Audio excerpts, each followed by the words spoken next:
And it's lucky for me, Agathi remembers to start the recording. You are lucky, Jeffrey. Lynn, please, how would you like to proceed?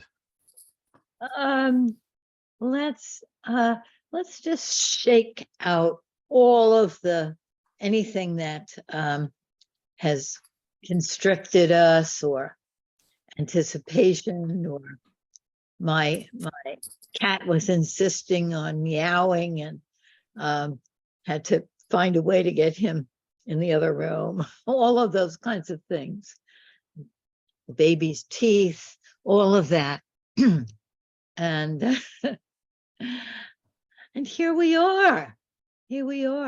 This is very special for me because I am very passionate about teaching relational focusing oriented therapy. Actually, I don't call it that. I used to call it relational focusing oriented therapy. And Jean said, no, don't call it that. All focusing oriented therapy is relational.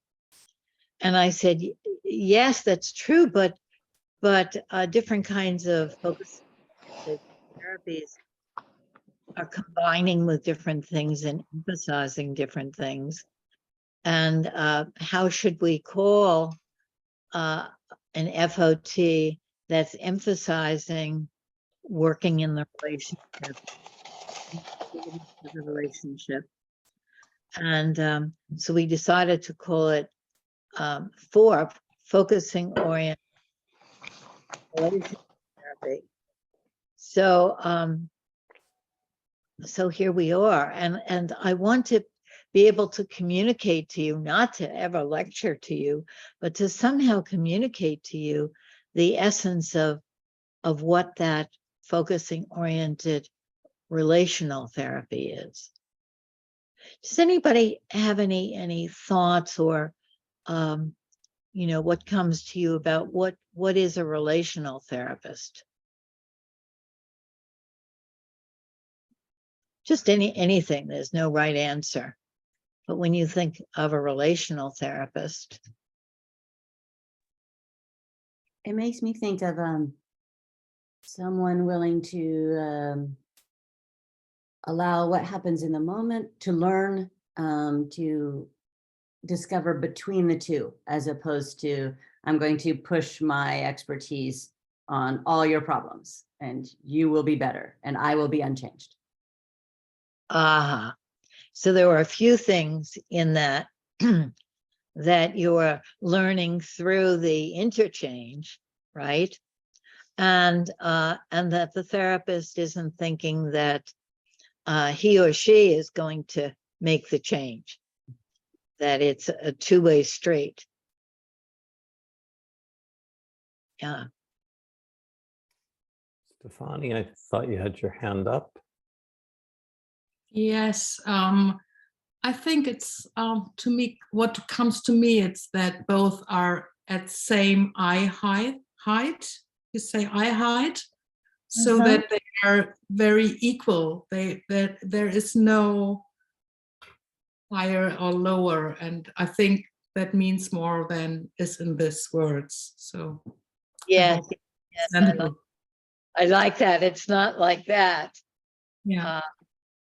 And you're also emphasizing that it isn't that the therapist is giving therapy to the client, or selling therapy to the client, right? Administering therapy to the client, that the client and the therapist both are working together. Excuse me 1 minute, something is going on with my intercom.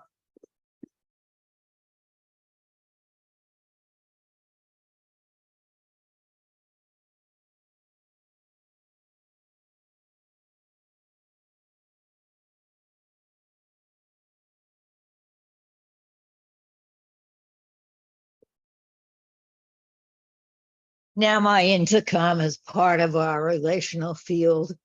So I have to do this again.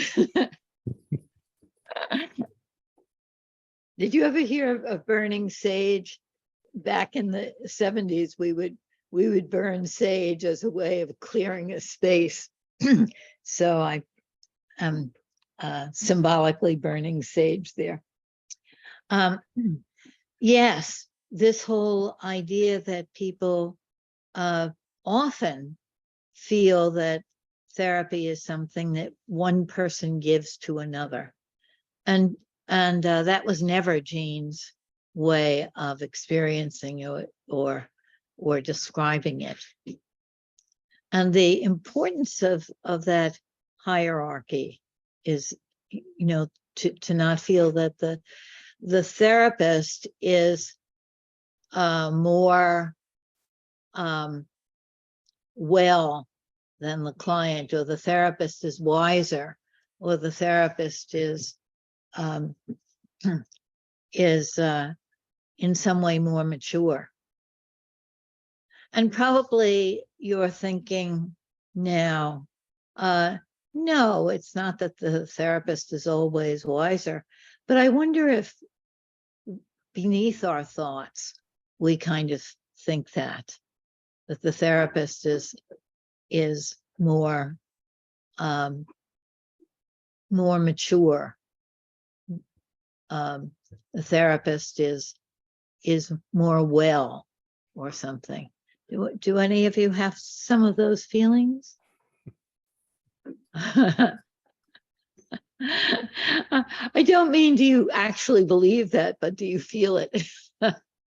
When I look for a therapist, I want to find somebody that not only is more mature than I and wiser than I, but somebody that is wonderfully mature and wise.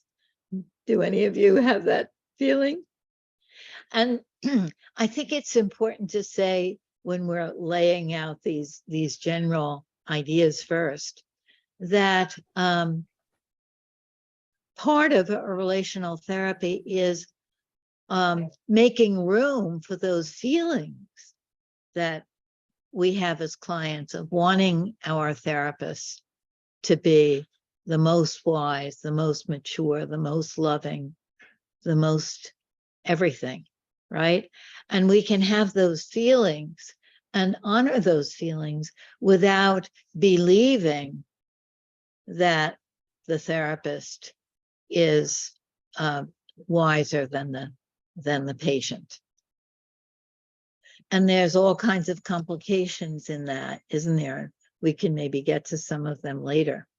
That if the grown-up part of me knows that my therapist has his own stuff, and that anything that goes wrong is probably some combination of us, and we could maybe work on it. But another part of me is like, oh no, that can't be. And if it could be, I never would say it.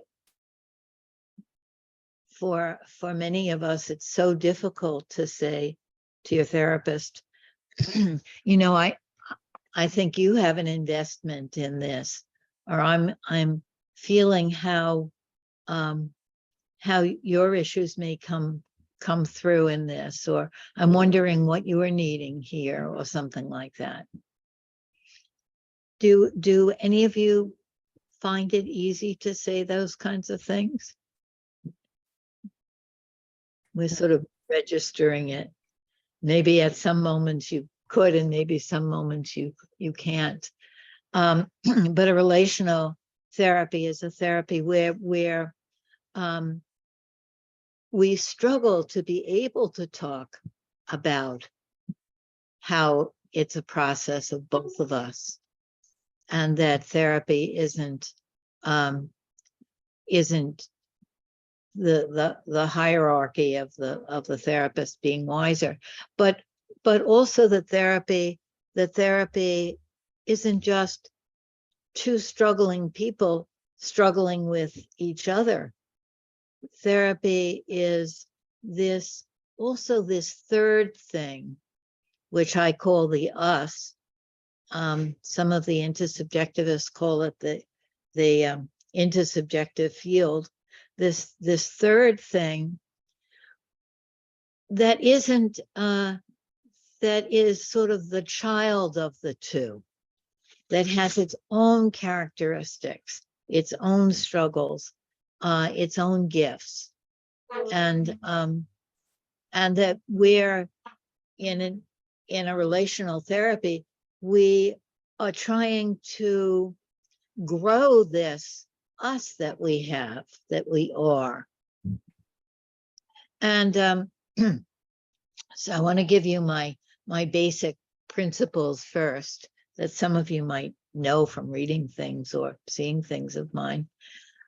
But a basic principle is that not only does the client grow from the therapist and the therapist grow from the client, but that the client and the therapist are together growing this third thing, this partnership. And the partnership, as it grows, is growing both the therapist and the client. So it isn't only the client that grows through therapy. The therapist, of course, grows. I did a little talk for the helpers group on the best kept secret of psychotherapy, I think it was called, and it's on YouTube, about how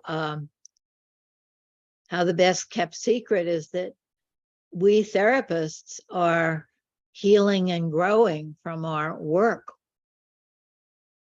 all the time. We're not just doing it for the benefit of the client, which doesn't mean we just say, oh, well, I'm going to get all I can out of this, but it's a natural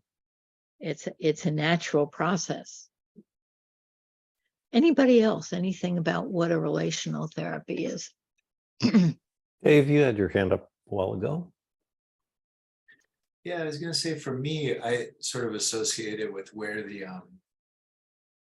kind of where the center of what's happening is. So it's possible to have a client come and they're having trouble in their family, and so the client and I are talking, but the center of it is often the family. You know, we're on the side watching this other problem in your life. And I associate the relational kind of move with saying, like, how is it now between us talking about your family? Like, how are we doing? And are there experiences of being understood or being seen or being together that, of course, in some way impact you when you go back to your family? But it's like the center is actually what we're doing. We're not just watching your life over there with some problems, and then we're going to fix the problems from the side. Something like that. Yeah. I like that. That was very, very well said.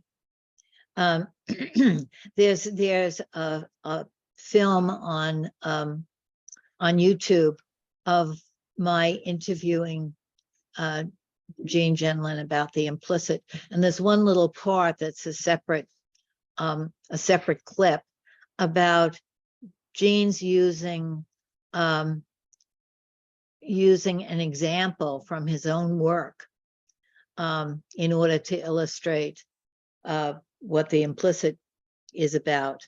And if you get a chance, we're looking at that in my Therapeutic Us group. If you get a chance, take a look at that. Jean is talking about how the client is always trying to make a better relationship with her music. And then she's talking about how it's the same at work. And then I'm asking Jean, or making the point with Jean, that the issues that she's talking about are really also there with Jean.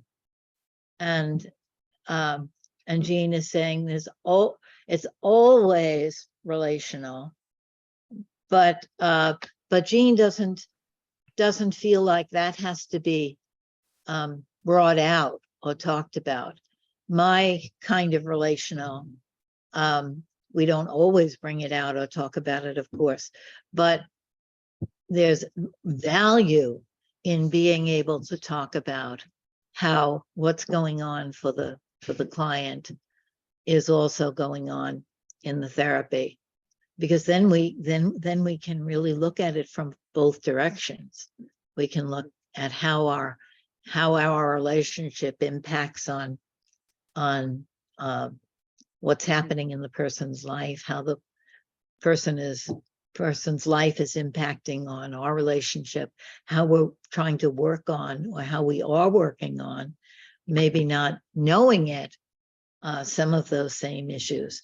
So if the person is talking about feeling alienated and misunderstood in the family, a relational therapist will find a graceful way, and I think that's important, to bring in the relationship in a graceful way, to say, I'm wondering when you feel alienated and misunderstood with me, or are there times, or at what moments in this session did you feel the most understood? So to make those parallels, but not to pin the patient down with them, but to find a way that kind of interchange can grow. You know, so when I'm talking about how we're growing the partnership, we're growing this ability to talk about the you and me of the therapy. And from my point of view, being able to talk about the you and me of a relationship is the essence of intimacy. And it's something that we in our society have a lot of trouble doing. And it's sort of taken for granted, even in close friendships, that you don't talk about, you know, those moments of collision. You just sort of put them away, or things that you want from your friend that you're not getting, or even in focusing partnerships. Have you ever noticed how difficult it is in focusing partnerships for people to say to their partner, even though we always encourage this, can you leave a little more space here? I would love feedback about this, or you looked unhappy when I said that, to bring in the workings of the partnership into the focusing partnership. Any of you have any thoughts about that? I just like to leave a moment. Do you think it's hard for focusing partners to talk about their own relationship, or for friends, or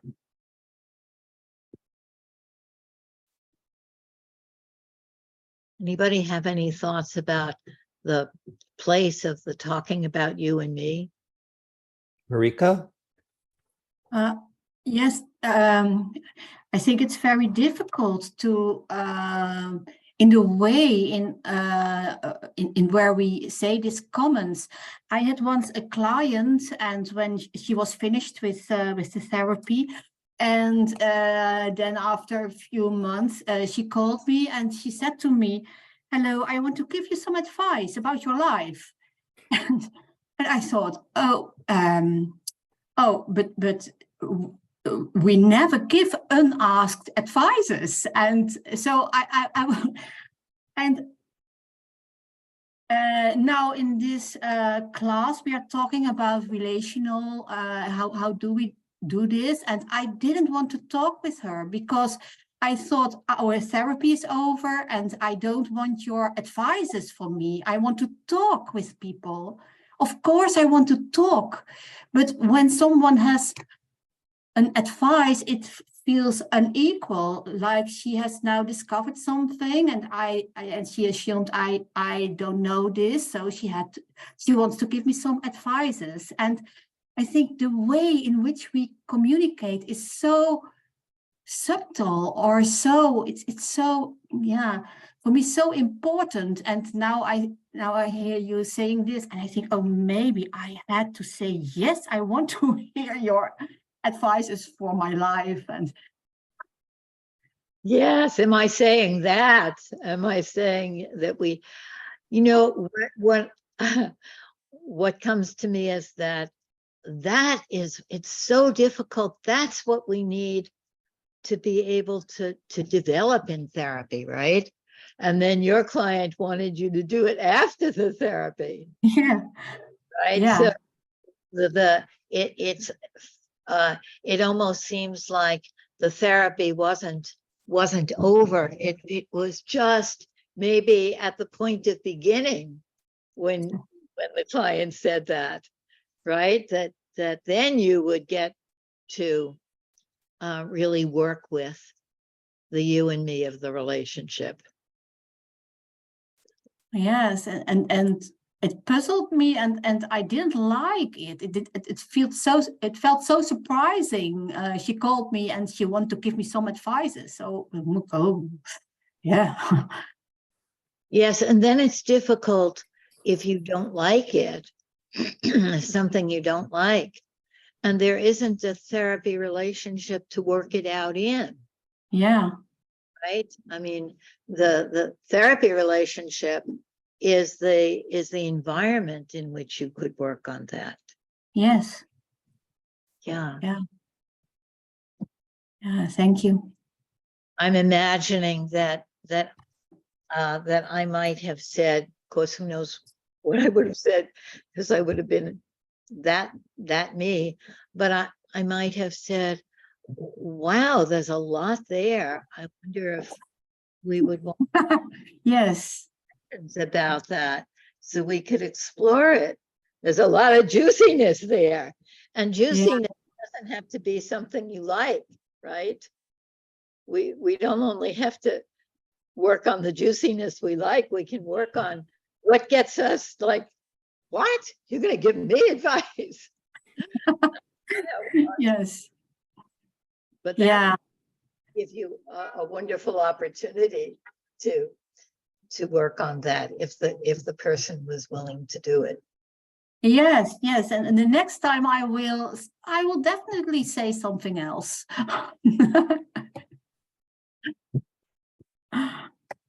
Anybody else?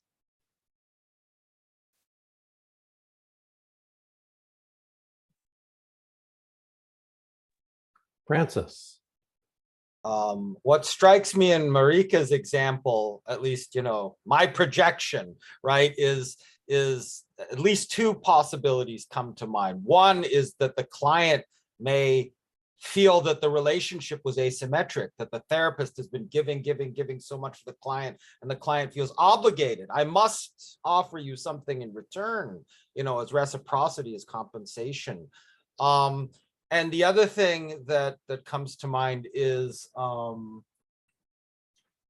first of all, the mantra is advice is always about the giver, right? So what is it that the, advice is always spoken to some past version of myself when I'm giving it to someone else. So what is it that person found, projected out onto Marika, the therapist, that needed to be said, to themselves? And also perhaps some sort of reenactment of an old pattern. I derive value through help. I derive value through fixing other people's problems. I am, of course, talking about myself here. Ha ha ha. But anyway, that's what comes to me when I hear that story. Thank you, Francis. We don't know, really. But to entertain the idea that maybe the therapy is about what could happen if we can make a way to openly talk about what comes there, including the therapist's resentment. Not that therapists, if I were the therapist, I wouldn't say I resent you wanting to give me advice, but maybe at some point, if we're working on this, I would say, when you wrote that to me, I was sort of taken aback, like, oh, that feels almost like a criticism, or doesn't feel like the way we've been together, or something. And I would find those felt sense words from my experience that, and this is one of the most complicated things about relational work, is to find the words that are the words that really express the felt sense, but are not judgmental. And often, this is one of the things that Jean talks about a lot, is that our first reaction in a relational moment like that might be like, or something like that. And the second reaction be, he has his, that's his principle. But I think it's extended also, like, but to find the second reaction that is not just our way of defending ourselves, but can be the real openness to what is there, and then finding ways of saying that and working on it, so that, does that capture what I'm trying to say? No, that didn't.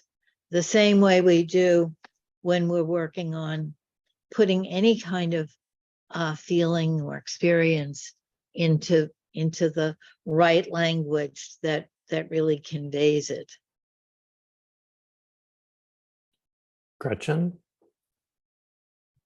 Thank you, Lynn. Hi. It's so wonderful to listen to you today. Every moment is just like honey for me. I wanted to check my understanding of relational therapy with you. And like one of the things that came to mind when I heard that term was that the therapist uses what comes up in the sessions, in the relationship between them, to anchor the growth work. Oh, that's interesting. Yeah, it could be that it anchors the growth work, that if the client is feeling very shaky, or feeling dissociated, or feeling very angry, anchoring it in the relationship, saying, can we just be quiet here together for a minute? Or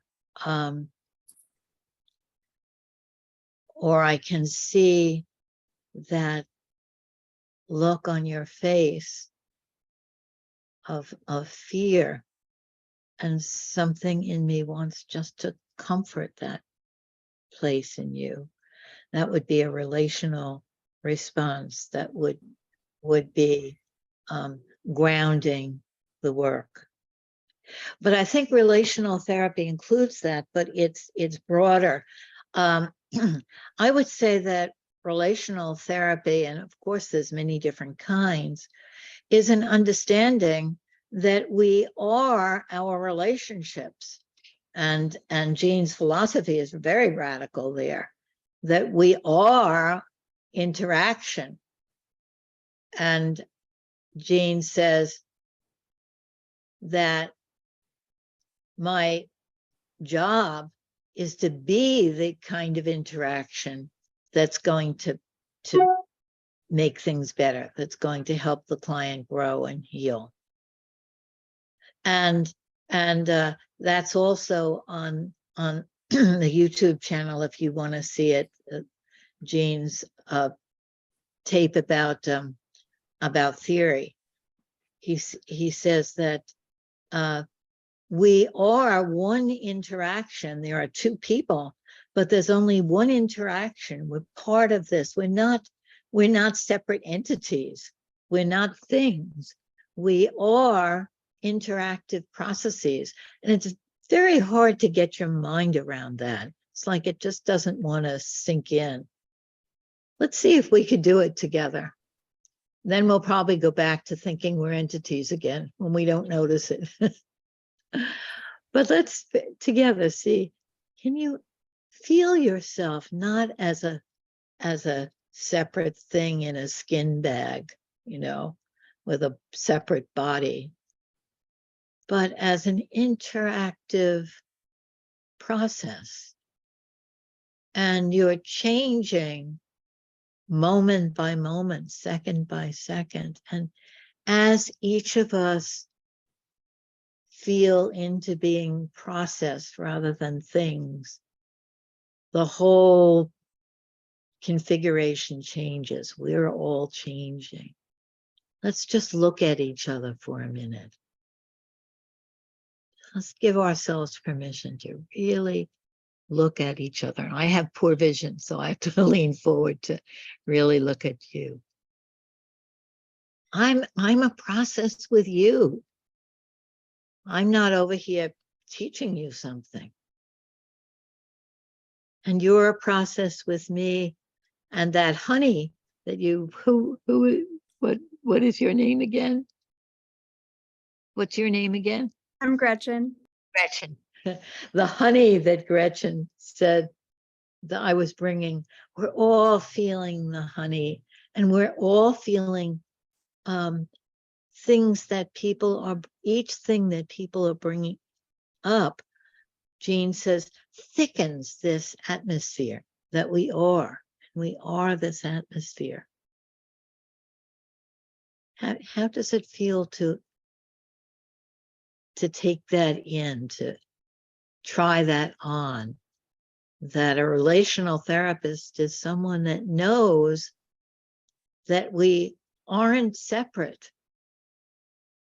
We're not two different things interacting like that.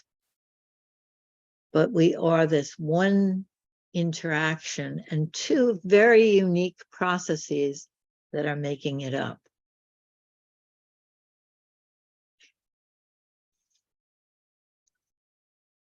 Anybody have a feeling about, yeah. Riley. Yeah, it's really intense. I mean, and I guess I just, to your comment earlier about like this being something that socially we struggle with, like I am a very relationally oriented therapist, and I find that like it's easier with Dave's language if the center is in the family, because we don't have to be too intensely in a room together. We don't have to be too rawly exposed to one another. And I find myself wondering if like that moment of like, boom, it's just us here. Like if a lot of times that happens when people are shamed, it's like somebody's called out and told, no, that's wrong. Like that's a moment when like somebody's presence as opposed to like a third thing is often named.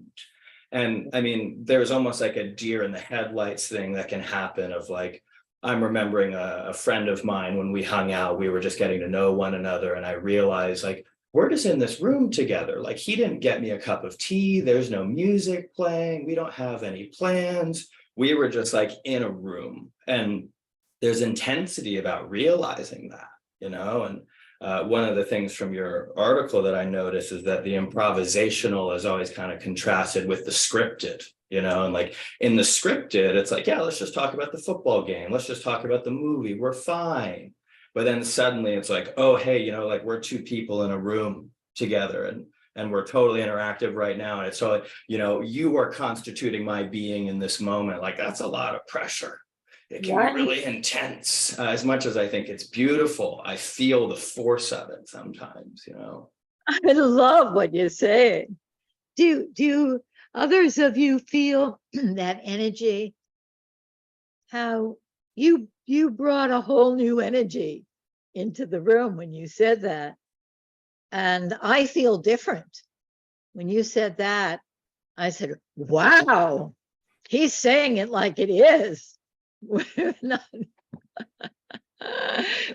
pulling punches here. It's not just sitting around and learning a technique or a perspective. Wow. Well, I Every, appreciate that reaction. Yeah. everything in me is sort of acknowledging what you said. And to me, there's two different reactions that I have.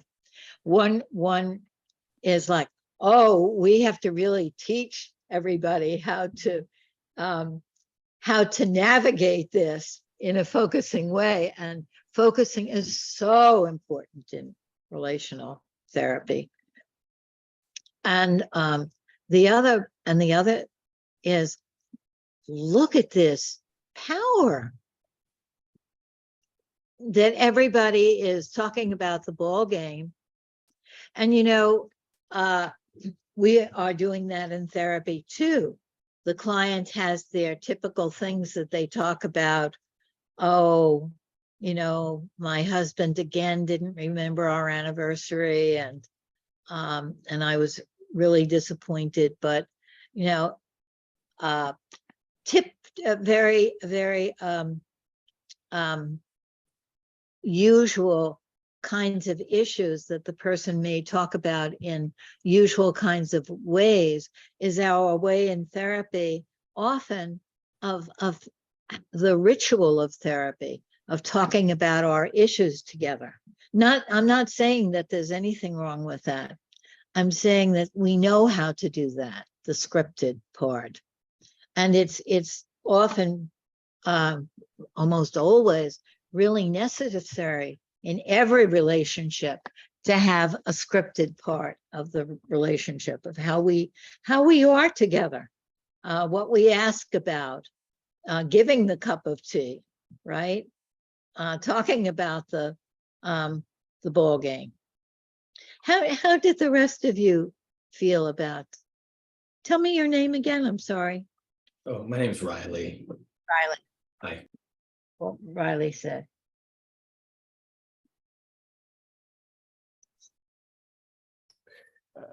Just Riley, I just had a really interesting reaction to that, which is thinking about the scripted, like just thinking about a ball game, something, men sitting around at a ball game thing. I have always felt that's intense because there's a barrier up, right? You're playing a role and it never feels natural to me.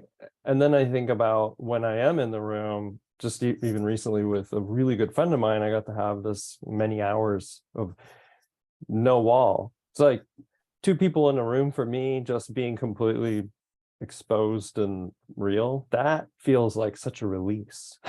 So I don't feel intense. I feel relief. Interesting. Yes, yes.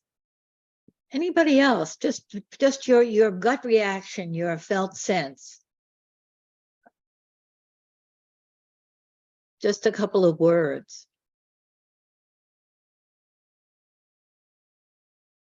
I think I felt I just saw a hand. Sorry, Francis. No, good. Go ahead, Lori. I just felt this like crush of anxiety because because I had this body memory of how it feels with certain clients, like just how much I feel their anxiety, and it just somehow the two anxieties can just really feel like they're growing if I'm not really present to like my body and settling in and recognizing it. And so I just had a body memory of it. Yes, yes. Let's have one more and then I'm going to. My experience has been very interesting in terms of my as the client, needing a space in which the therapist held a lot of boundaries about themselves, about not disclosing, because a lot of my work has been with other people in my life. Why are you doing this? What's in your mind? I need to know. I can't be whole without knowing what's so broken or traumatized or whatever about you.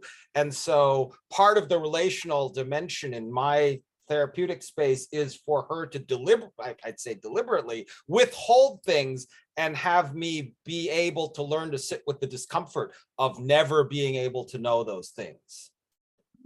Very interesting. Yes.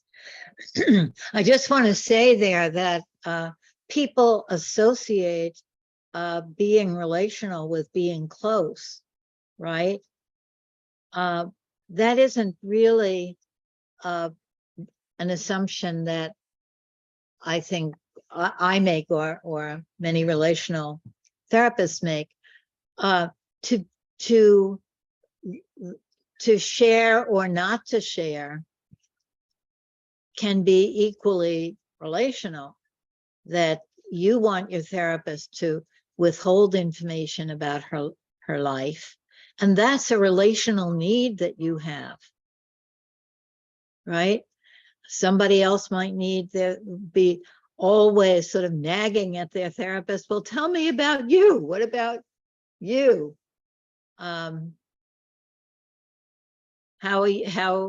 What are you needing?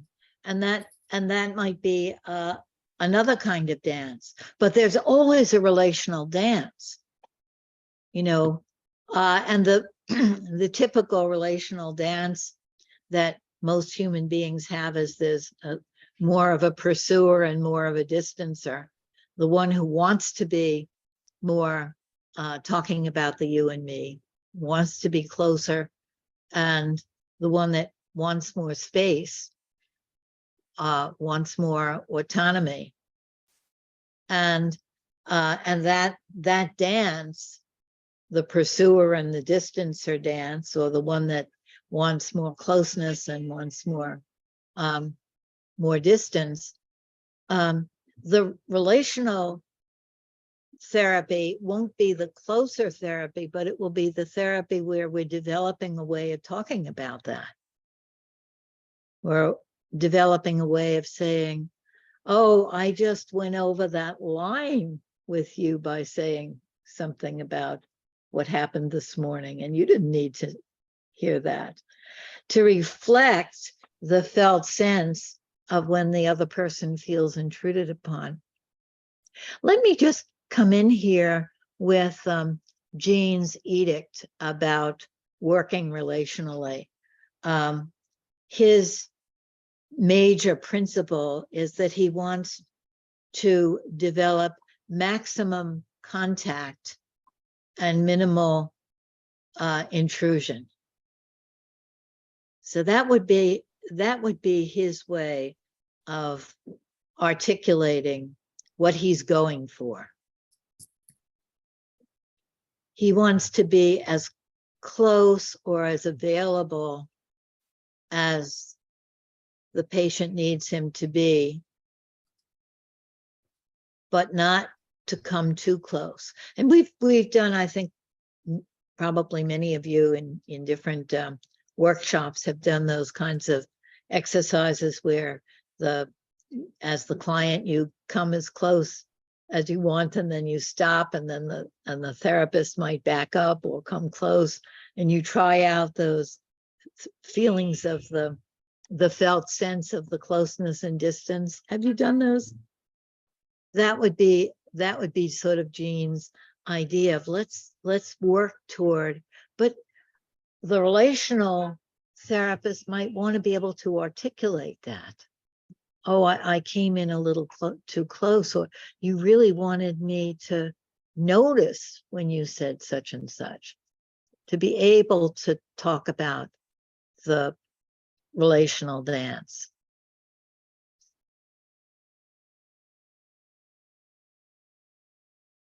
I wanted to tell you, as a way of putting more bones on our discussion, I wanted to tell you about my experience of being in therapy with Jean. And I wanted us also to talk about what we imagine, from what Jean said, of Jean's experience with Carl Rogers. So do we need... Well, I was thinking maybe it would be good to take a little break right now. And Yeah. that would be a wonderful thing to return to. Okay. So that- I have that it is basically top of the hour, so we'll come back at 10 minutes after the hour. Okay. We'll get a little. Yeah. But that's what, you know, if you're just by yourself and you're feeling yourself by yourself, Mhm. you could be by yourself and feeling yourself with Donata or anybody else. Mhm. But that's so different than the feeling of what you have an inkling of, what comes in you sort of combines with what comes in the other. Yeah. You feel that amalgam, you feel that cooking away, Mhm. because the process model is an experience of not only being limited to the rational, to the linear, to the logical. And so it's an experience of opening yourself up, like in reading poetry, really, or many kinds of philosophy and novels also. But the experience of reading the process model is an experience of trying to expand yourself so that you're not just thinking logically, and yet you're using the logic part also. Anyway, congratulations. That's a great thing. Thanks. It's been really fun. So, welcome back. I just want to go through a couple of initial things that I didn't say that I want us to have as a base. So we did talk about relational therapy as the therapy, not only talking about the therapy, maybe in some relational, I mean, certainly I, as a relational oriented focusing therapist, I'm not always talking about the relationship. With some people, I may never mention the relationship, and then that will be a relational move on my part, right? I know, I can feel that it's not the right thing to verbalize. So much of relational focusing oriented therapy is about the felt sense of where the relationship is in that moment, and how to put that felt sense into the right words that we can feel it together. So a felt sense of the relationship, the felt sense of what the person is trying to say to me when they're talking about their family. The felt sense of what I'm needing from the client. All of these dimensions, and I often refer to them as the I, the you, and the us. I'm getting a felt sense of the client and what the client is trying to communicate, the deeper point, and getting a felt sense, staying with me, knowing how I am in that moment. And then this part about developing a felt sense of the us.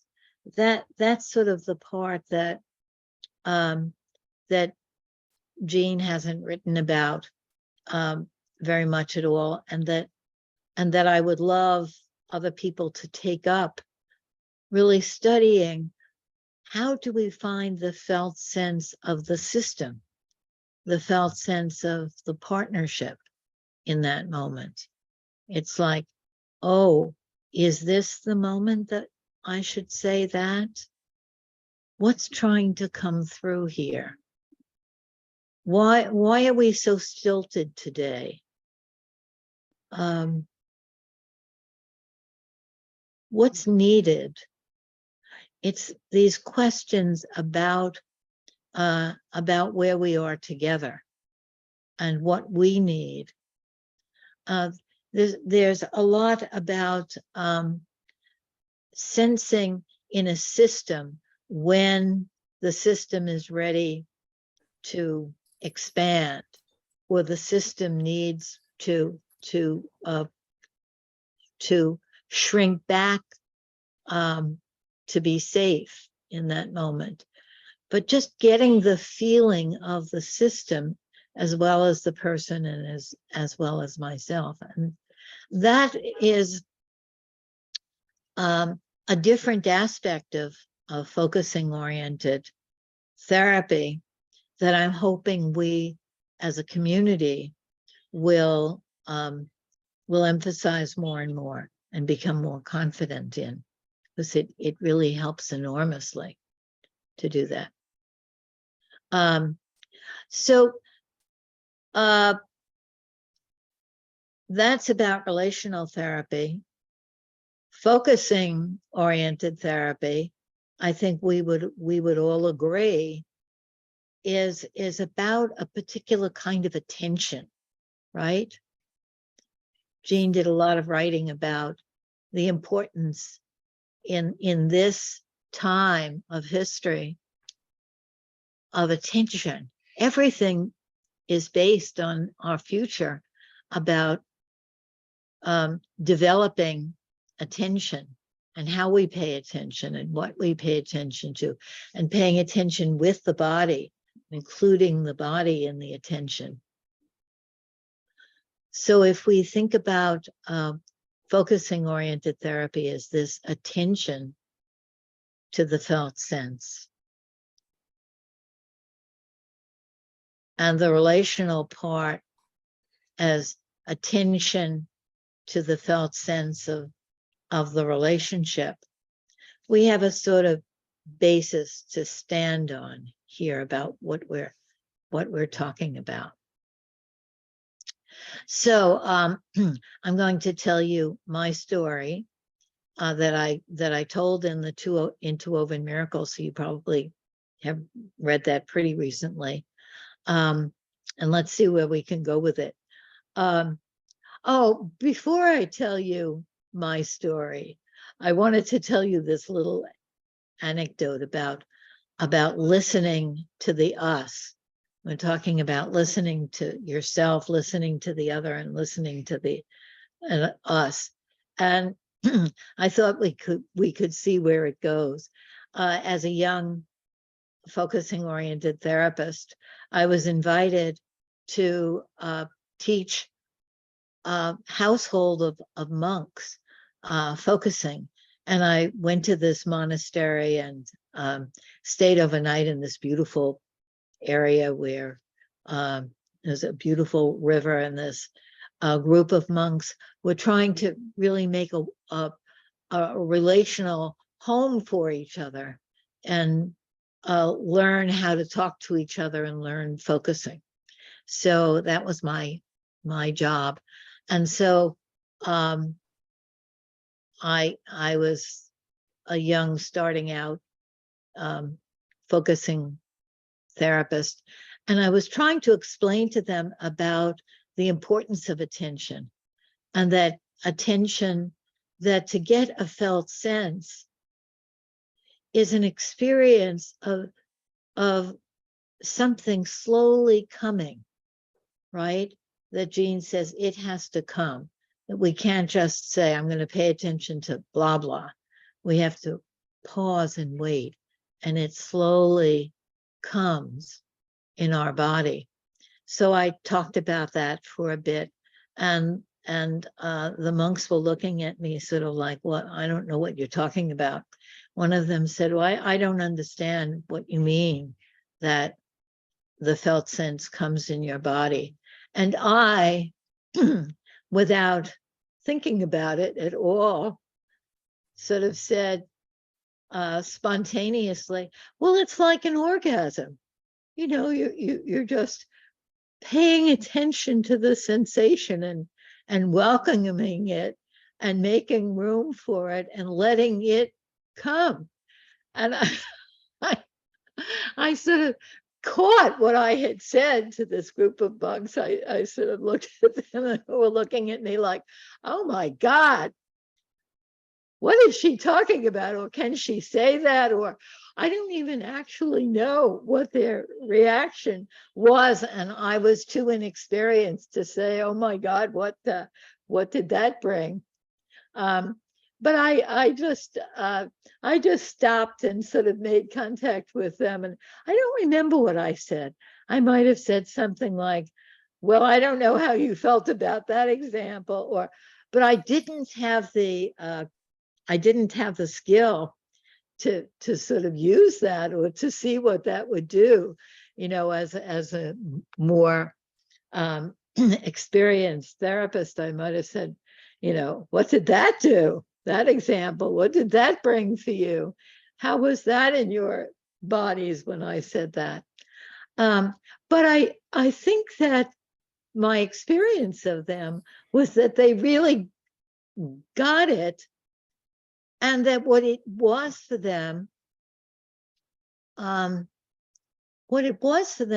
was that it not only gave them an example of that embodied attunement, but also I think it did something in terms of my being able to say that, they're hearing that there was a whole relational thing for them. Here's this young woman staying overnight in their monastery. I'm the only woman.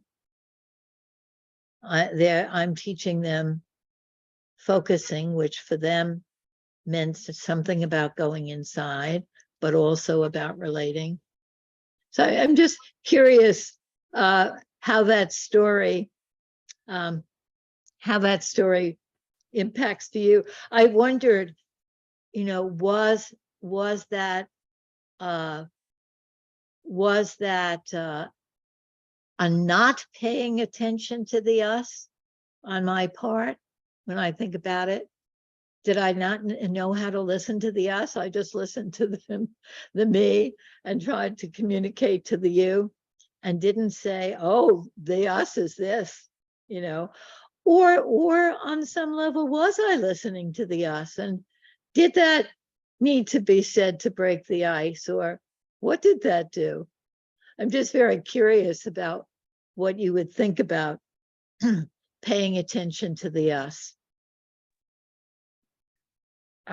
I found this very as an icebreaker, as there was the us, and it was it just came out, and probably actually helped the relational part. Not just between you and the monks, but also the other way, and between everybody. That's the feeling I got. I think that may be true, and maybe even my being embarrassed that they could see was part of the icebreaker, because they could see that we're all vulnerable together trying to do.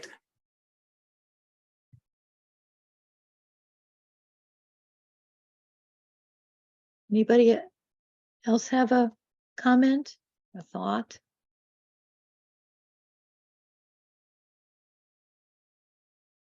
Juliet. I'm sort of struck by how one of the important takeaways from focusing for me is always how almost there is no messing up, because you can catch it and jump back in at any moment. So I almost was feeling like, well, maybe a super experienced person might have said that exact thing, very being in tune with the relationship and saying it very intentionally. But it almost, or as a young person, you might have said it completely in an unaware way, But the moment that you realize, like at any moment you can jump into the, oh, look what I just did. Mhm. But it Right. doesn't matter. Like you can turn it into part of the relationship, whether it was a Right. mistake or brilliant. Right, right, right. I think that's very comforting about focusing. Like you can always fix it or use it. Exactly. You can always fix it or use it. And what's important, most important in focusing is the focusing attitude, right? It's the attitude of openness and receptivity and not no need for shame or embarrassment or of course I wasn't embarrassed, but I think that the whole us there accepted my embarrassment and maybe theirs as part of what is okay, that we don't have to shut down around it. We'll see if we come back to that example, but I just thought it was an interesting example of listening to the us as well as the I and the you. My meeting Jean, you probably read about in that article, a very serendipitously meeting him in a workshop. And it was at a time, it was a little bit before that incident that I was telling you, and wanting to really understand the power of therapy, how it can change you, how it can make the world seem different. I mean, and just in a few hours in a week or an hour in a week, how can that be? And when I met Jean, what I noticed most was his way of making contact with people. First of all, his humility, and I don't even know if the word humility is the right word, because he wouldn't even think of it as humility. His rapt attention to the micro moment of being together and his delight in opening up what that moment meant and sharing the whole experience of the felt sense, as if he knows a secret that can change the world, and he has the opportunity to show it to us in this moment, and being totally into that. And so I had invited him to be my therapist, and also to do a training. So I hosted the training, and he was my therapist for that year that he was in New York. I had come to New York from Long Island and was sort of making my way to find myself in New York, and so wanted my passion was to want to learn how to relate. I had been a very shy young person and somewhat isolated, and didn't know how to make relating happen.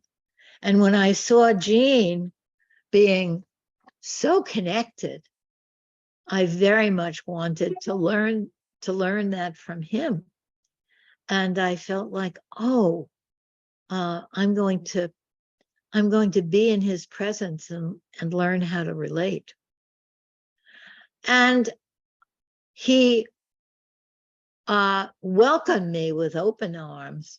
You know, he was delighted to be my therapist, to do the training, to talk to any of the people that my friends that I invited to the training. And the kind of relating that we did, the kind of relationship that he and I had, I think I described as a warm bath. Very welcoming, very soft, very interested and intense. I mean, he was very interested in who I was and what I thought. But what was missing, and I don't know that I could have said it then, or maybe I could have, is that that relational part of being able to talk about the you and me. That wasn't Gene. He was sort of shy about expressing anything personal in that kind of way about the relationship between us. And I was not able to express that. And I wondered years after that, like now, what would have happened if he or I could have, if I could have said, I'm really trying to learn how to relate to people. And I don't know how to relate to you, if I had been able to say that. And of course, we were relating and in our own way, and we were growing that us. He and I were growing in us that really carried on the whole rest of our lives. I say our lives because he's still a very close person in me and to me. And we grew our own particular kind of us. But there's something that I just thought of today that I never thought of before. I wanted to learn about the us, and he wanted the us. His way would be for the us to be implicit, but to be completely there in it, but not to talk about it explicitly. And he and I then, after he came back, we were more colleagues and would argue about the relational part of focusing oriented therapy. And he would say, no, it doesn't need to be explicit. And I would say, yes, everything, if we explicate something, it becomes a vehicle of change. So yes, we do, but that we were acting it out. And I never thought of that till today. We were acting out that tension between us about that, about his way of being in us and my way of being in us. So the feeling of that us was a kind of intensity and warmth and delicacy.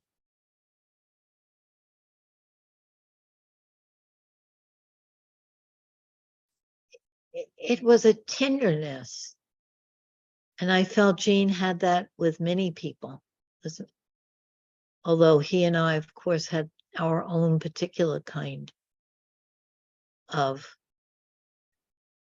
us. And I'm bringing that to you as a way of just finding attention to the quality of the us, and to the nature of the us.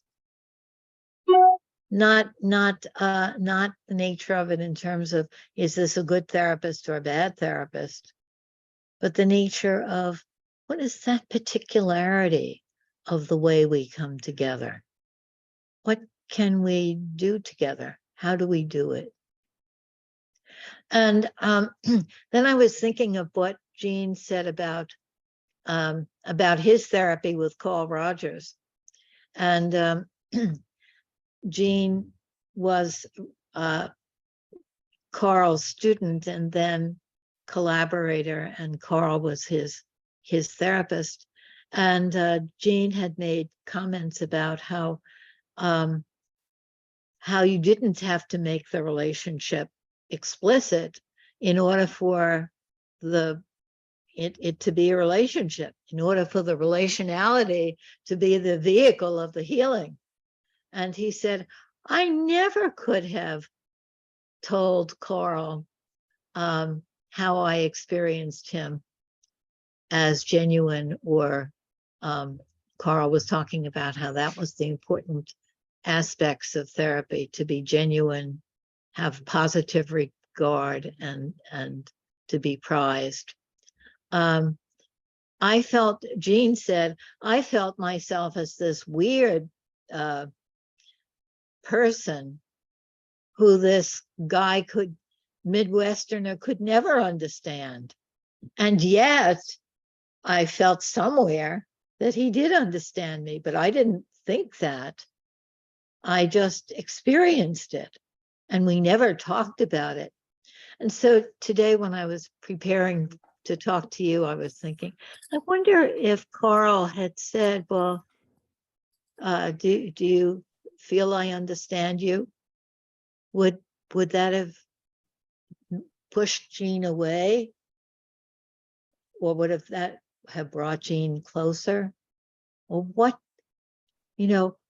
does understanding the dynamic of talking about the relationship do? You may very, very well decide not to. But then what happens if you do, or can you learn to do it in a very attuned way with the felt sense? And that's where, focusing comes in to make relational therapy much more powerful and attuned, because we can learn how to sense what we want to say, and to pull back. Oh, I see, that wasn't the right question, right? We learn that through studying how we articulate the felt sense. So I wanted to see what you thought about those, and if you have any stories about the felt sense of your relationship with your therapist or with a client, a very particular kind of feeling, which changes, of course, all the time, but there's a flavor to it that we can become attuned to.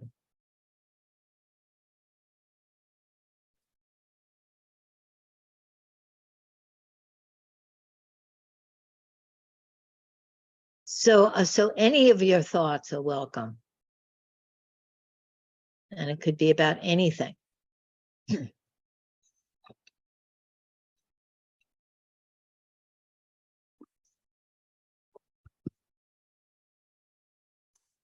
Lynn, I was struggling with a client last night. I found it hard, something in me kind of struggled with how depressed she was. And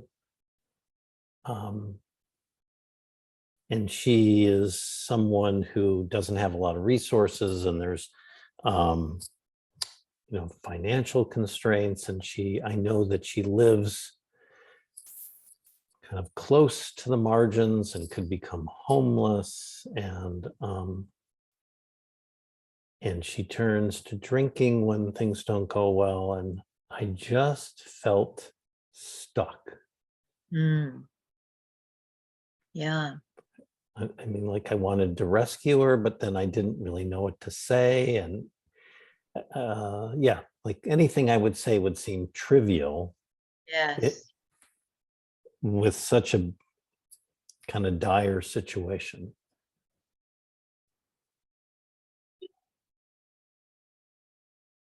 I'm not even sure what my question or anything is. It's just,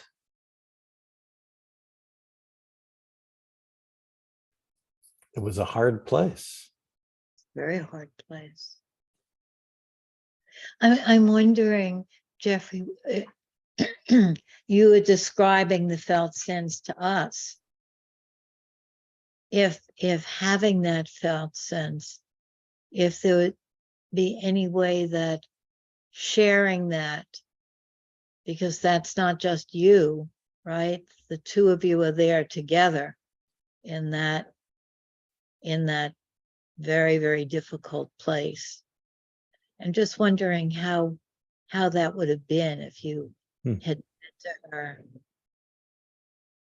I think, and here I'm encouraging people to develop the way of talking from the I and talking from the we, and you know, they're different, but if you said to her, we're really struggling here with this. Wow.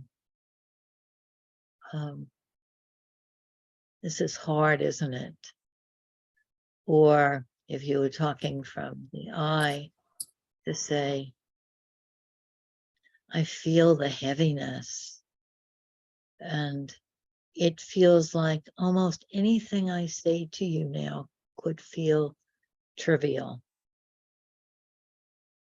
Like what we're up against seems more than my words could say. How is that for you?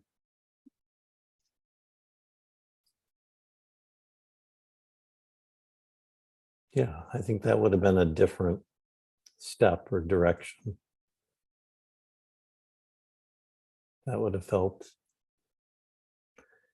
at least a little more like being together in this. Yeah. Instead of you were feeling like you had the whole weight of it. And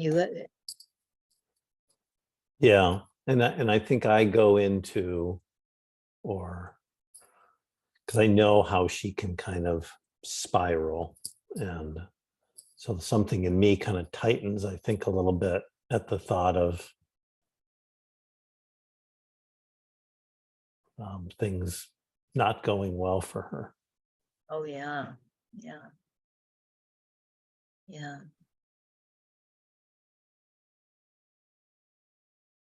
I have someone that is very, very close to suicide a lot of the time. And that feeling of, that clenching of, oh no. And then I think what we're saying is, can the talking about you and me, can the talking about us help in those moments when we feel this separateness?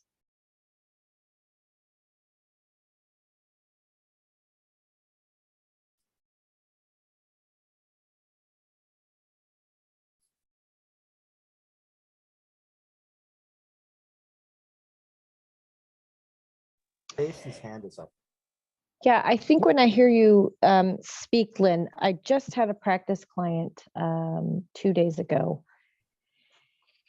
and I can still feel it in my body. It's like she's just on this cycle. She's so in her head. So in her head, and it's always about this work. And I found myself like getting frustrated, not with her, but with myself, in how do I get her to move past what's underneath. And so I feel like we ended our time, like I almost feel like she could sense my frustration a little bit.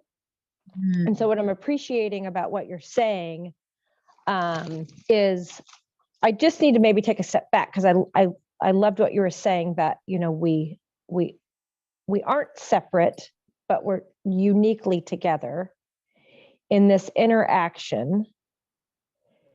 But then there's something, even as I say that, that's like caught up in, how do I allow myself to feel uncomfortable?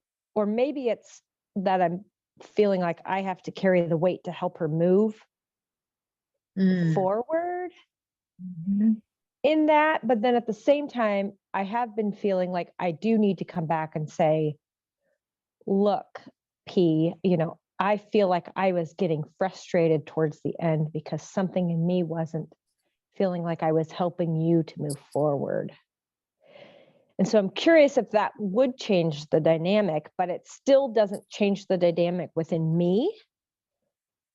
to find out how to help navigate her to get past this.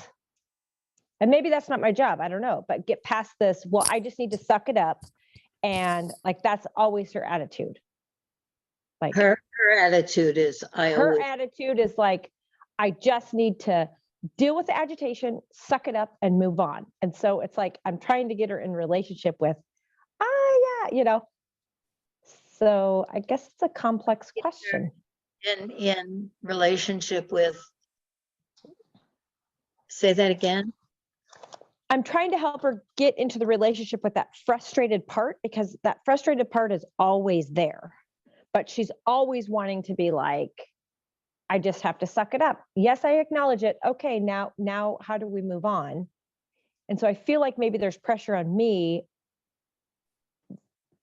to help her move on, but at the same time, I don't want her to move on. I want her to sit in that.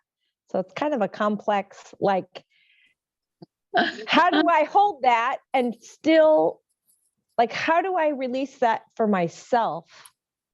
Is that making sense?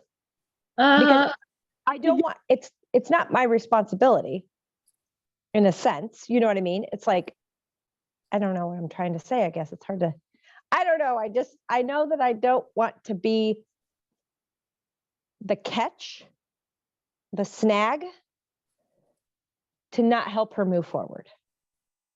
Because there's something in me that's feeling like I don't know how to get to that angle to help her move. You want her not to suck it up. Yes. You want her not to suck it up. I want her to not. Right. Yeah. And then there's the beautiful parallel here, right? Are we all feeling that? You're struggling with, should you suck it up?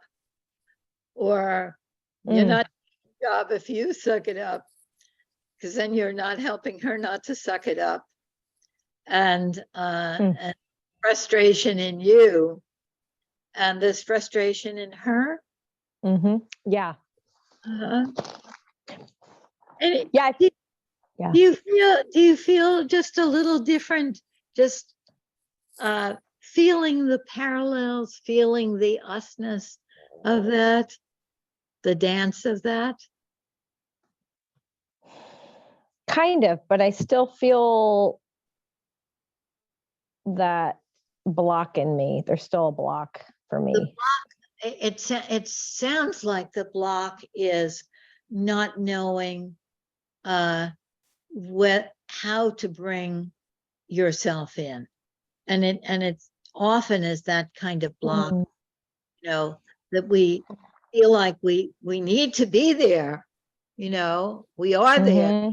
Job to Jean says you have to experience your version of the problem, and be able to relate that to the client so that they can move forward with you, right? Yeah. But let's just play with it. Just playing with it brings a different kind of lightness, a different kind of attitude. So I don't think we have time to play with it a lot together, but let me just say what came in my body when you said you didn't want to, that you didn't want her to suck it up, because then you wouldn't be having that's your job to make her move forward. And I was just thinking I always stay with the very simple thing, if I can, in those kinds of complex, tangles. I might see if I could say,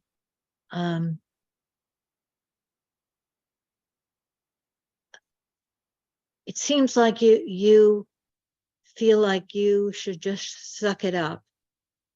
And there's something that doesn't want to suck it up. And then I feel like there's something in me that doesn't want you to suck it up. It's like sitting back saying, no, don't suck it up. And something in me that feels like it's my job to get you to move forward. Yeah. And if I just said that to me, I might say, did you feel that when I was feeling frustrated? Yeah. That's a great, yeah, because that's almost the question that I'd like to come back to her with is, did you feel myself? Did you feel me being frustrated? And just seeing what that opens up. That might be the best thing. It might also be to just experience how that comes up in the next session and to say it in the moment, or it could be to say it from your point of view rather than asking her. I noticed I was getting frustrated, but with the sucking up, felt like, to just relate it. And those are questions that you can play with, but who was it that said you don't make mistakes because you can say it and can be oh no, it wasn't like that, right? You can clean it up if it isn't the right thing to say.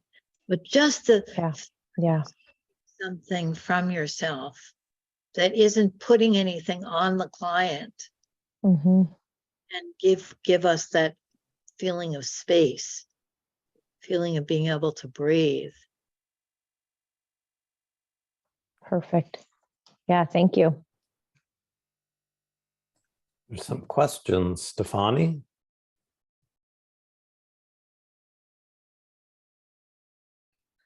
Yes, I have a question that might somehow relate to what Tracy said. For me, is the point, where is the limit of the we? Or seen from another side, that if I bring in my frustration and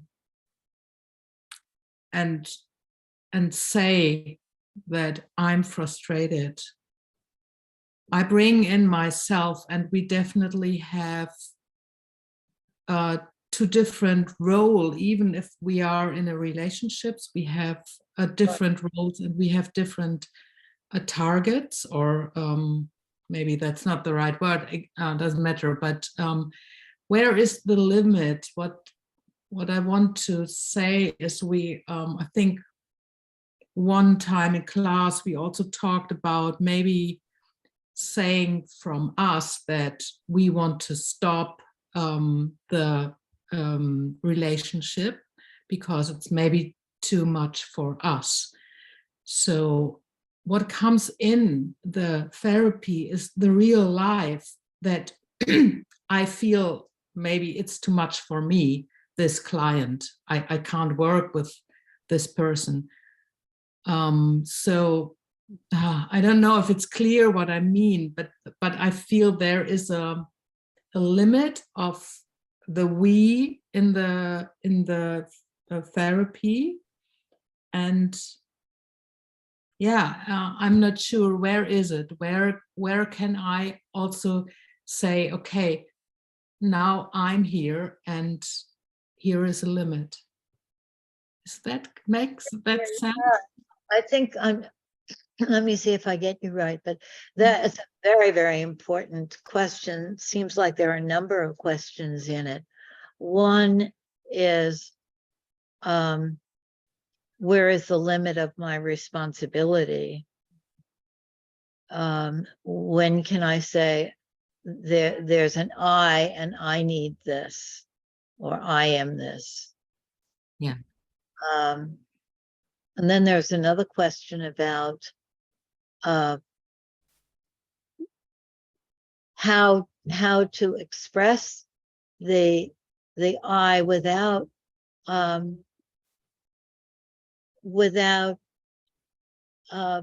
abandoning your role as the therapist because we're always a we. I mean, there is, in some way, there's no limit to the we. Even if you stop therapy with someone, that person is part of you in some way.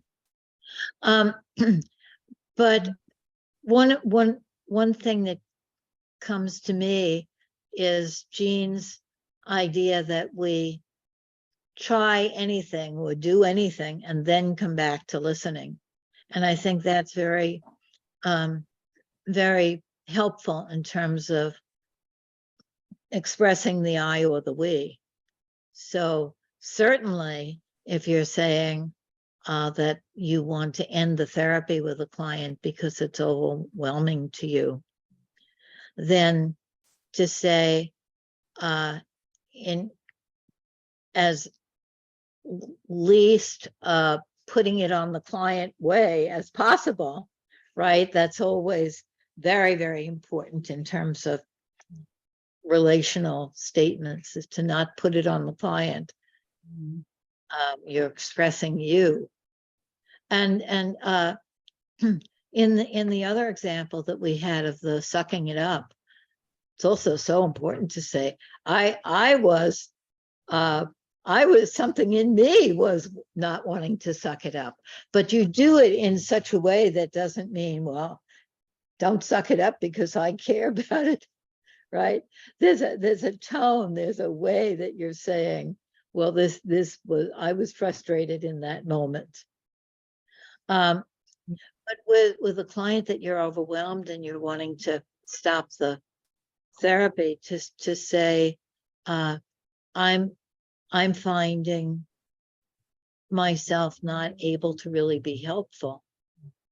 And I don't, and of course, the way you say it is certainly your own felt sense, but to say as simply as you can, but then to say, how is that for you? And then just really to go back to listening.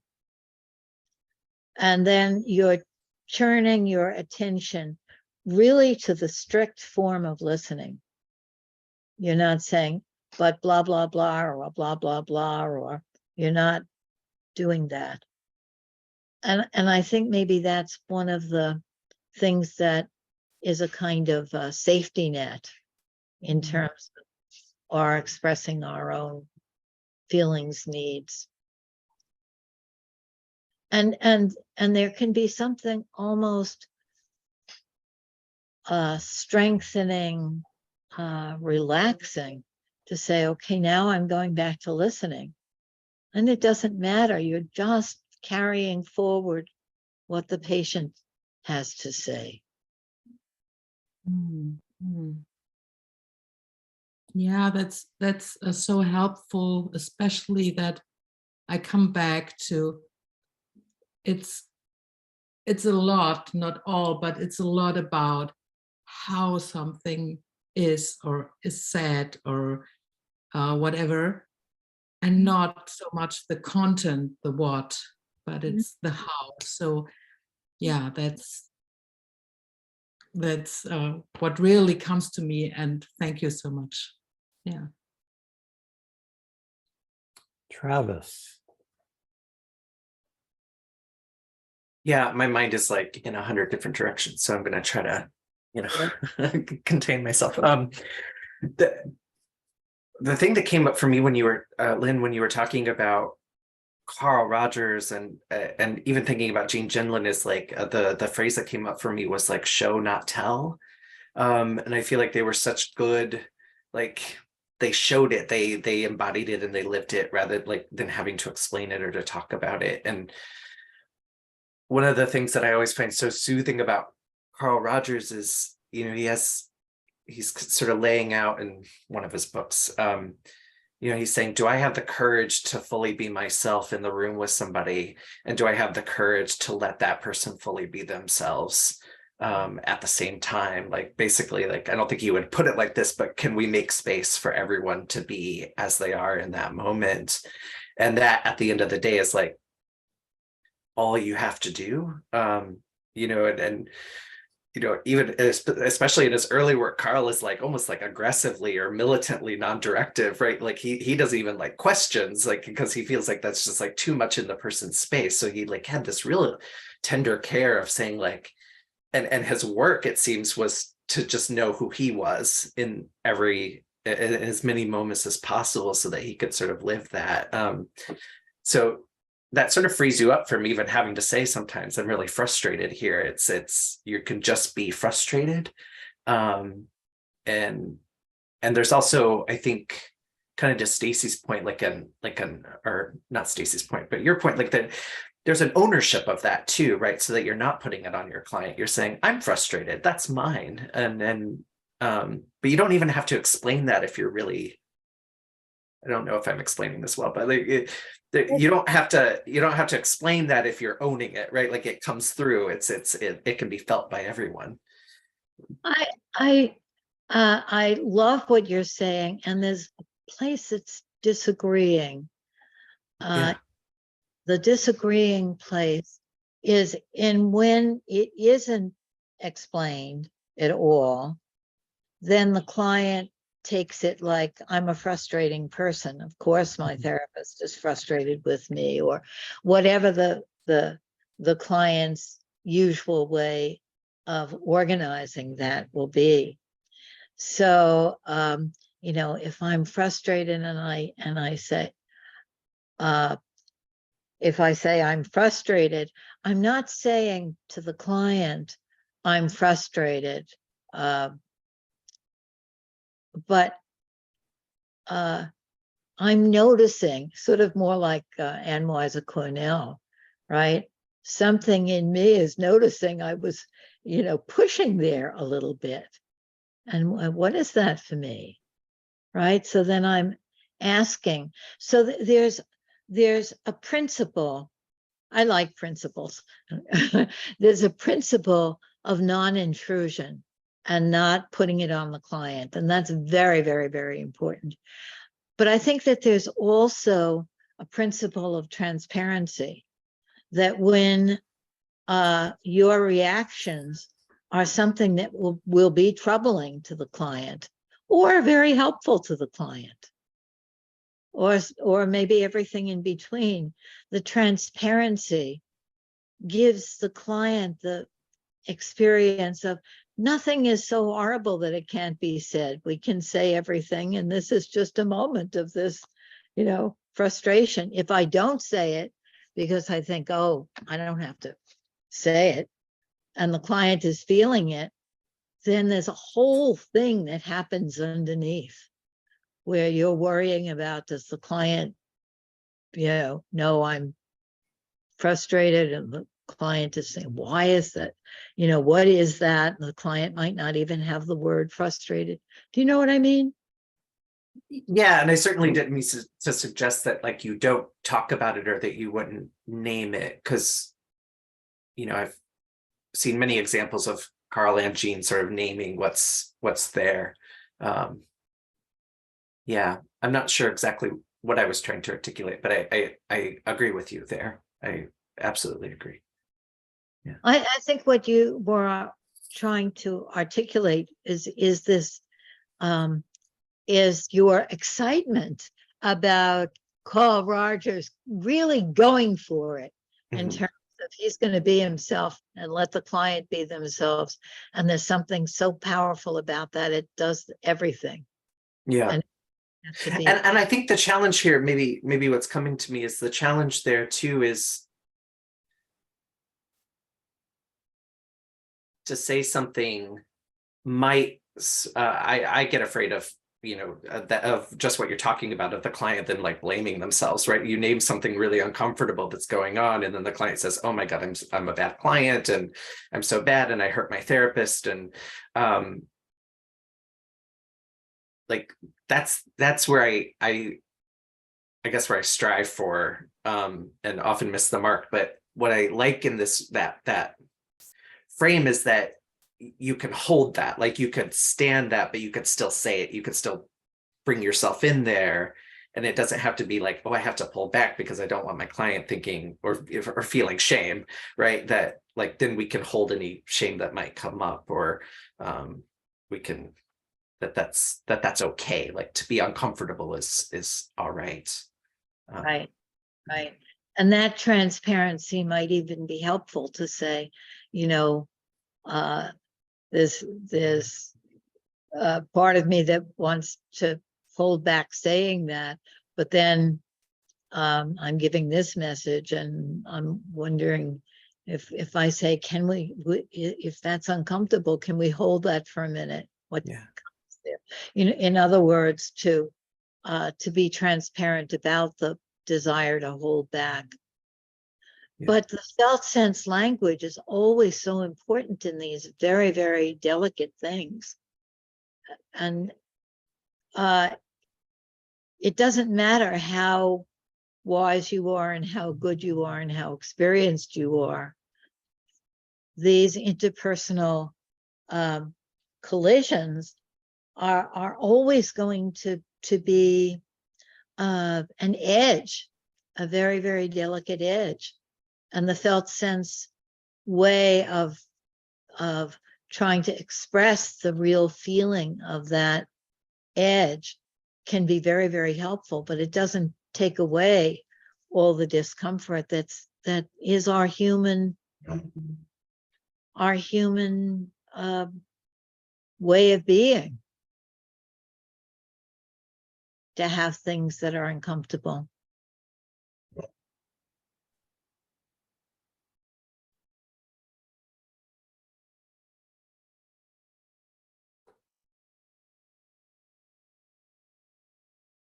Stacy, you've had your hand up for a bit.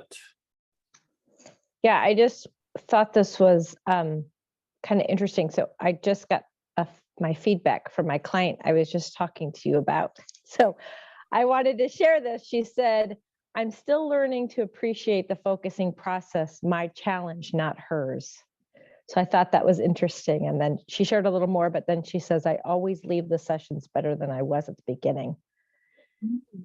So I think that's just another reminder, right? Like, we're all in this space, and it can be challenging at times. And then you can go with that, right? And yeah, say, how are you better with the eye, not just to find what's comfortable, but what's uncomfortable. Is it ever a struggle to do the better, you know? And what is the better? This asking into that, asking. That's good. gives such a wonderful, wonderful way of dealing with such difficult, complicated things, is just to ask into it.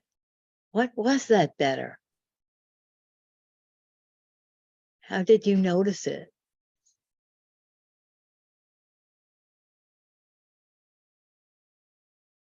That was so interesting that she answered you right at that moment.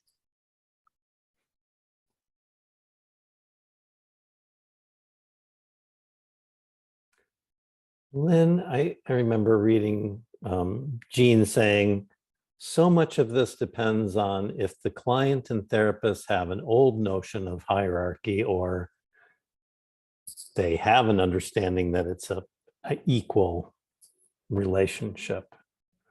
And I'm just curious if you have thoughts about how you encourage, or perhaps even teach a little bit about, like, this is a real relationship, it's an equal relationship. Sometimes I say at the beginning of therapy, if you think you're going to get better because I'm so wise, then we're both in a lot of trouble. But just to, I don't know, help encourage that sensing. I think what I was trying to express before was how different our feeling of the hierarchy is intellectually than it is emotionally. And I want to make room for all the feelings in the transference. So I wouldn't say that I'm not the big, wise, godlike person. When the person needs me to be that, I would acknowledge that, oh, you needed me to be that, and I wasn't that. But it's legitimate for the client to need me to be the big one, and for the client to need to be the little one and to be parented by a big, strong little one. I mean, to the little one to be parented by a big, strong one. And I certainly can, it will come naturally to me, and I think it comes naturally to all of us, to be for the little one in the client, a big one that will protect them, take care of them. At times, other times what might be brought out in me is that the client needs to rebel against me and say, you know, who do you think you are? You think blah, blah, blah, blah, blah. And then I'm with that. Does that make sense? Yeah. Yeah. And it sounds like, and I get this flavor from Jean too, that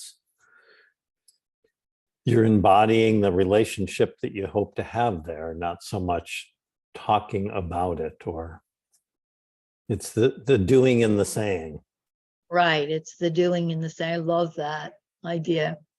The doing and the saying, that we may be doing my being the good mom, or my being the bad mom, or my being the know-it-all, or we're doing lots of things, and I'm never denying them, but there's I think something that I wonder about this, Jeffrey. You may be able to shed light on it, but excuse me for a second.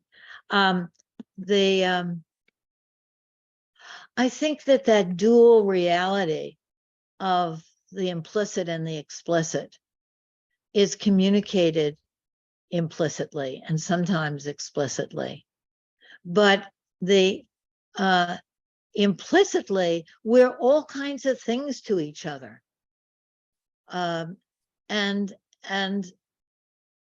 a focusing oriented therapist is comfortable enough with the implicit, like in this realm with this.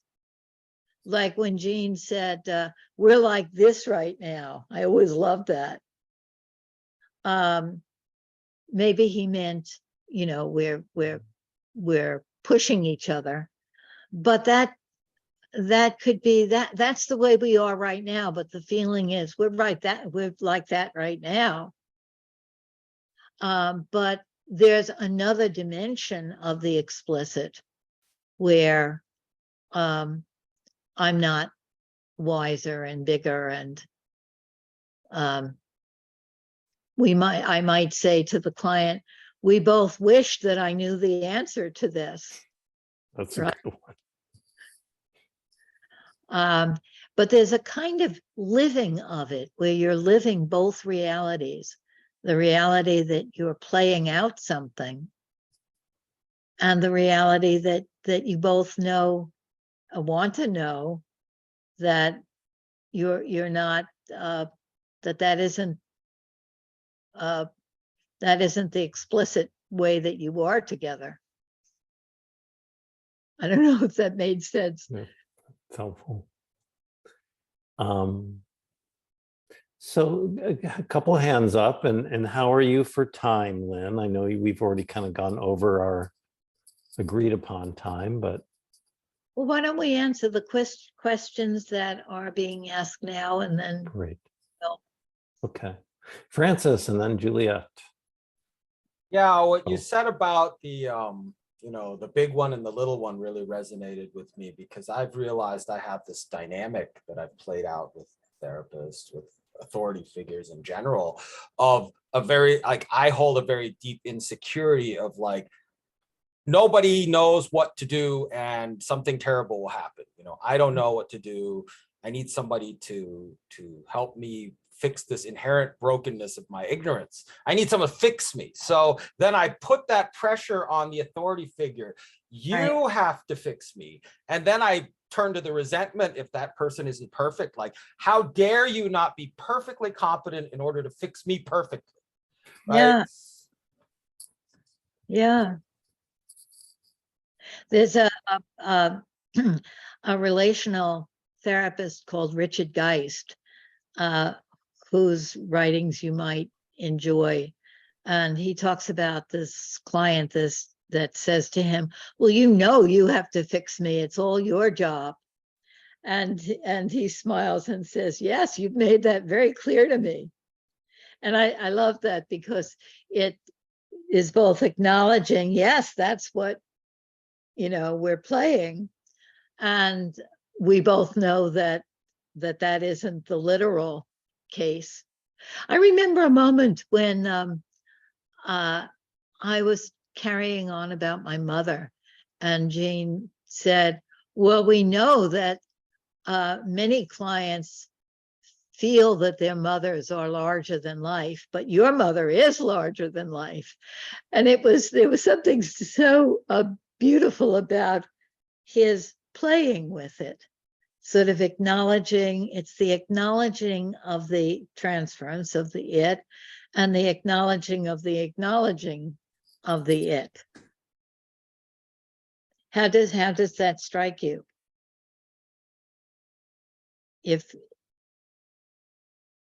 Francis? Sorry, I missed that last question. Tell me. I just wondered how it would be for your therapist to say, yes, I understand, I have to fix you, and I better do it really well.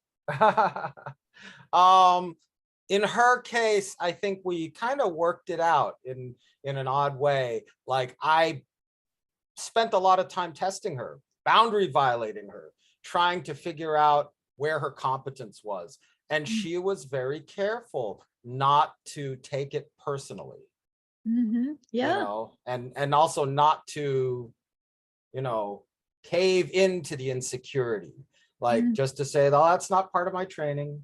And, Mm-hmm. Mm-hmm. So yeah, it's just an interesting dynamic. Yeah. Juliet.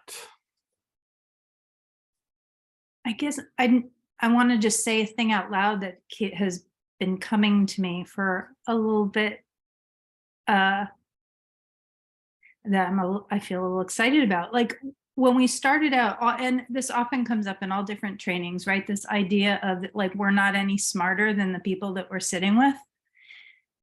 And I always get a little stuck on there. There's always something in me that goes, but shouldn't I be? Like, I have to be something more. I have to, and I'm always like, is it more skilled? Is it more, what is it that I need to be more of?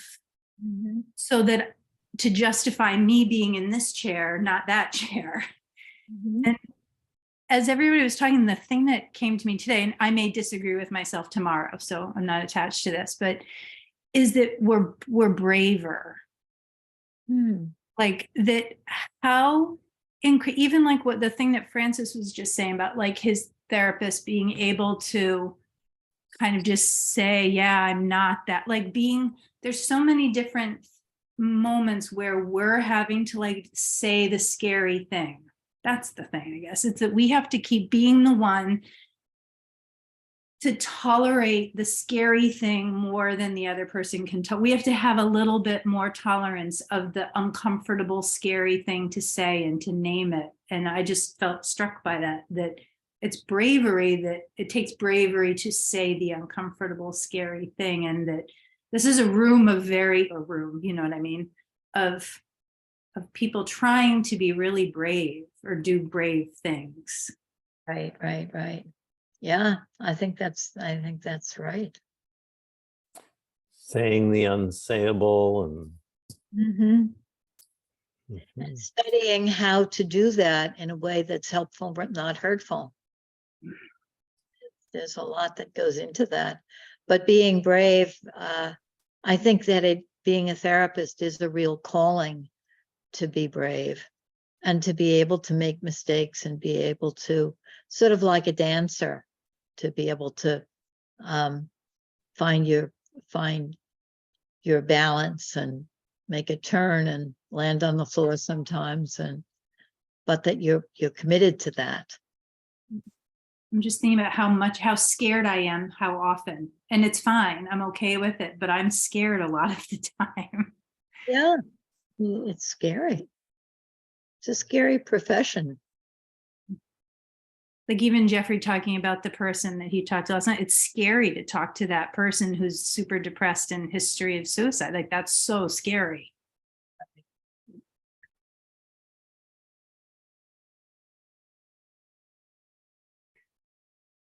Lynn, thank you so much for joining us today.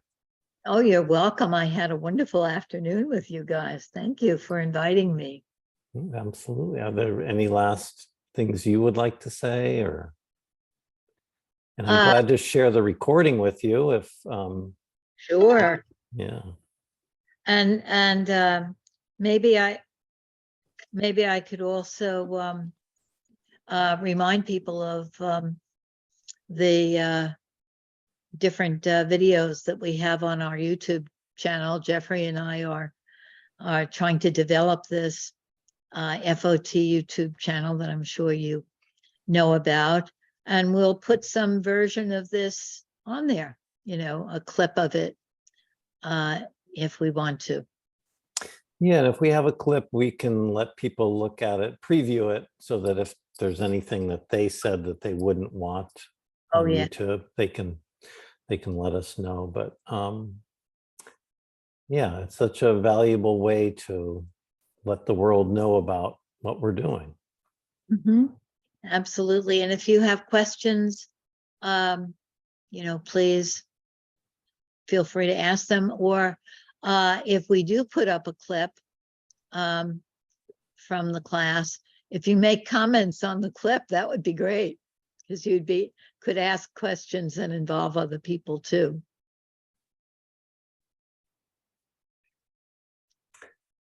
Thank you, thank you, thank you. You're welcome. You're welcome. Have a lovely rest of the weekend, everybody. Thanks so much. You. Lynn. Thank you. Thank you. Thank you. Thank Thank you. you. And why don't we take a 10-minute break and come back at 32 after the hour. See you.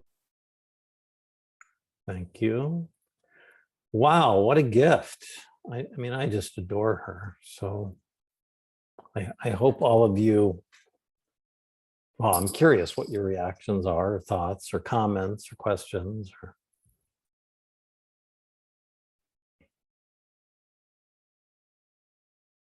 how was it to be you with Lynn here?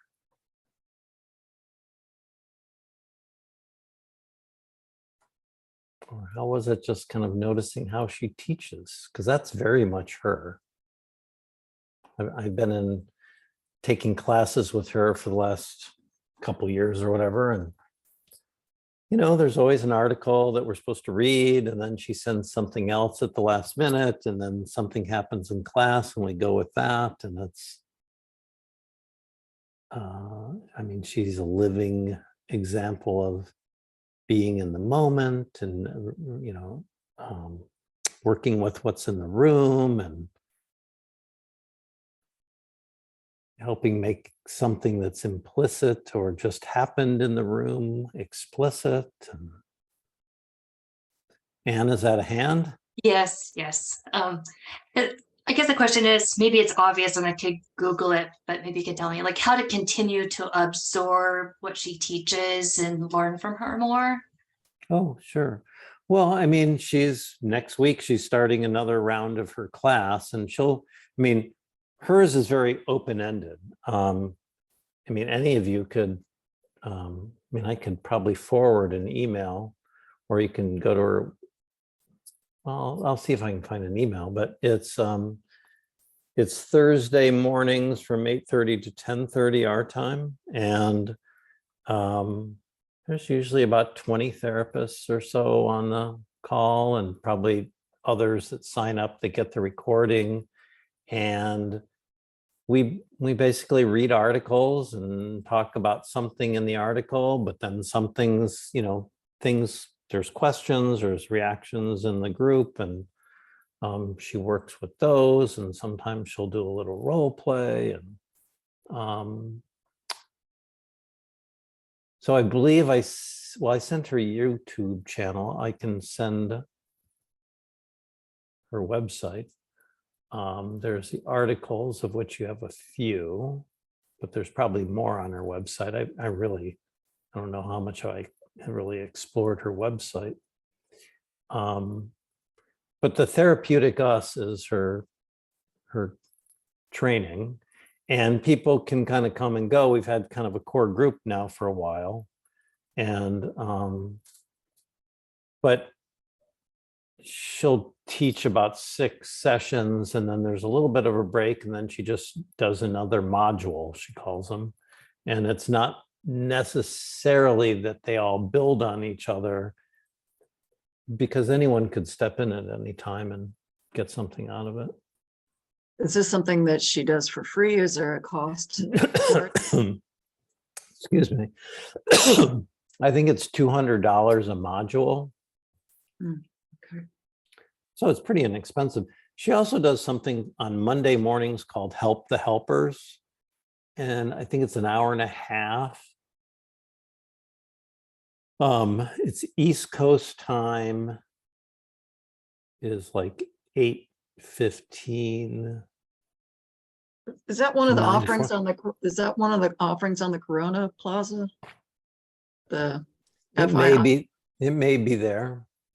That's a different website. That's the FII, focusing in initiatives international.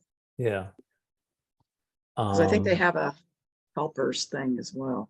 Yeah, it's called Help the Helpers. I mean, for us West Coast people, it means 5:15 in the morning, which I did present on her Help the Helpers, but it was way too early.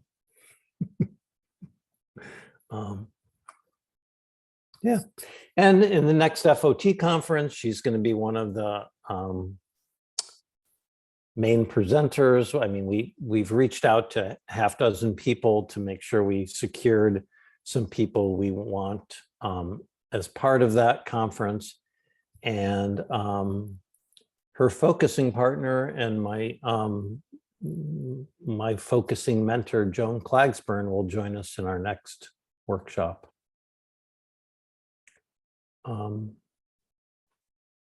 Yeah. Other thoughts, comments? You're smiling, Riley. I know I am. I reveal myself and then I have to say things. I have watched a lot of her YouTube videos, and so it's fun to just actually see her like in that apartment space and like interact with her and stuff like that. And like, I made a comment about how like, real encounter and naming this stuff is intense. And then she had like a big reaction where she like really was like, wow, that's it. And I was even experiencing what I was talking about. I was like, no, I can't. I'm shy today. And so, she is a deeply present person. And she mentioned that video of like Jen talking about theory, and it's just like him sitting in her apartment and it's like really crowded, and like it's just kind of funny to, I don't know, see the legacy. And it's like, oh, you were like really good friends with Jen. Like that's funny. Like it's a good time. Yeah. I had a focusing session, I don't know, it was over a year ago or something. It was probably when I was starting to take some of her classes, and there was this felt sense that came of what this place in me really needed was to be in Lynn Preston's living room. And of course it would imply being with Lynn, but like, I just wanted like her to be my mother, or to be there, to feel nurtured in some way, or this something in me needed that at that time. And I thought that that was interesting. Like, oh, I need to be in Lynn's apartment.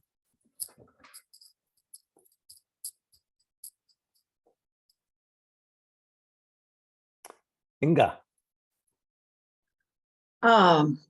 Towards the end, I just found something really refreshing. You know, here's this woman that's been doing focusing and has been a therapist for decades, I don't know how long.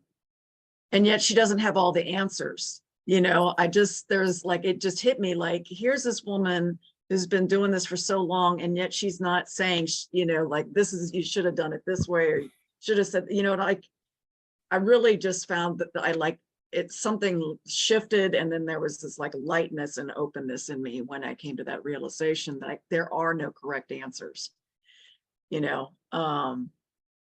And yeah, so I just appreciated that she didn't come off as like a know-it-all. Like sometimes when people have been in their profession for decades, you know, there's this sense of like, I don't know, authority or whatever, and I didn't get that from her really. So I just appreciated that a lot about her and how she responded to all the questions that were in things that were being shared during the class.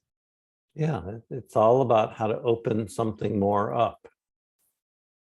And, you know, we can talk about maybe what's explicit, but we also need to be able to, you know, say the unsayable.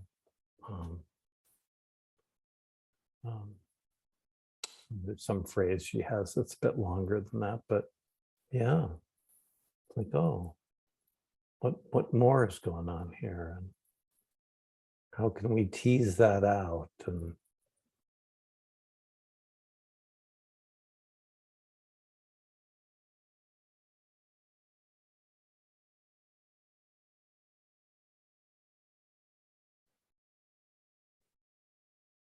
well, and just maybe noticing your kind of what you're sitting with after all of that.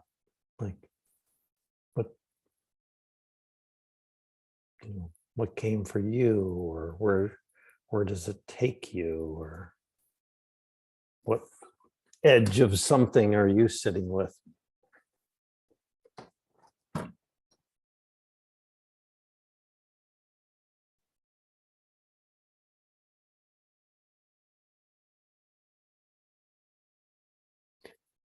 And, you know, maybe we're ready to shift. Don't need to kind of keep us here. But I know that there was a lot that happened in a couple hours. More than, she was with us for almost 2.5 hours. So. And I did send out information, I guess it was yesterday, about certification. And wanted to, you know, leave a little time if people had questions about that. And of course, you know, questions about anything are welcome, or comments or requests.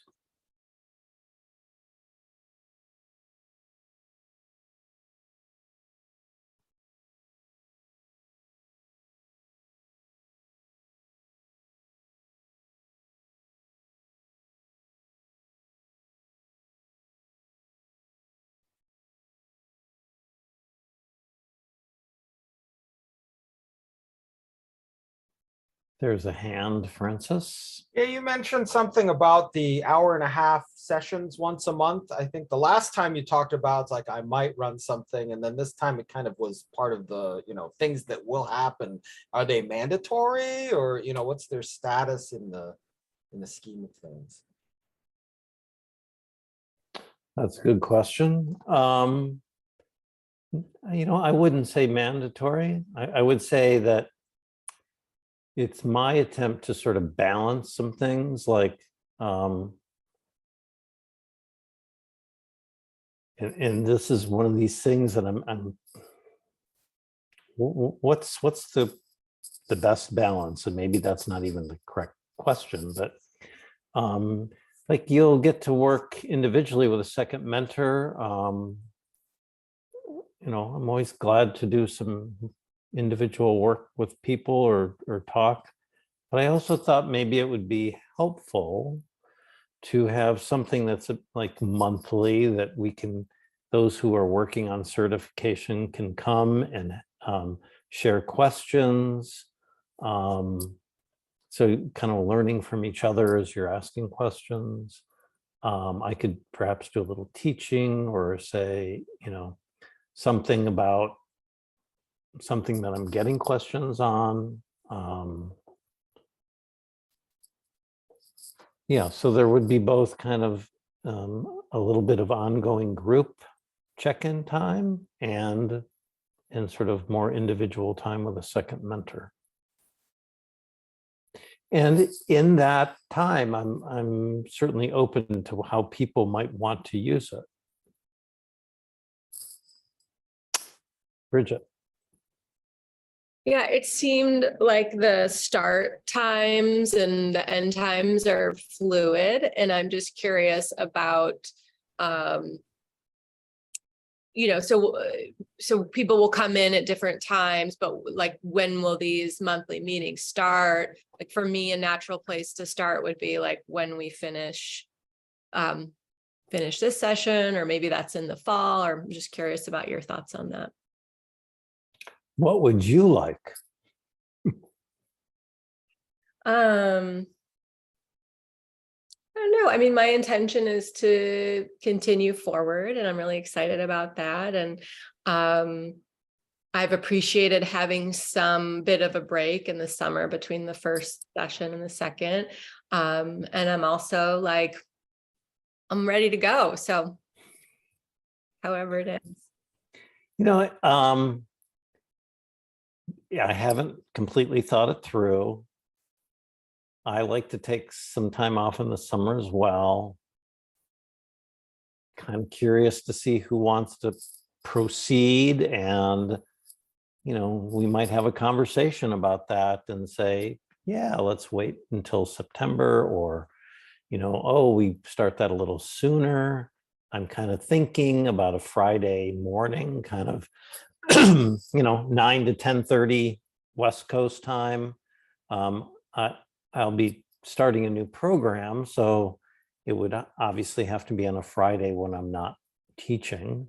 So probably could start, well, I don't know, we do the Friday of Labor Day weekend, but we could, it may be open a little bit to, if I get a group of you that says, yeah, we're very interested in certification, I might ask you guys what would be best. I mean, I can just schedule something. So there's a little bit of flexibility in there. And if people are saying, well, just let us know what you decide, I can go ahead and make a decision about kind of looking at my schedule and what works best for me.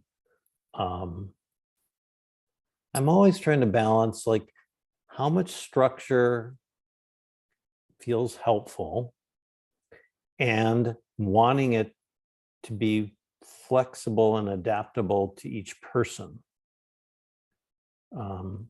And I haven't found the perfect way, or, I'm certainly not at a point where I say, the way I do it is perfect and works for everyone just right. And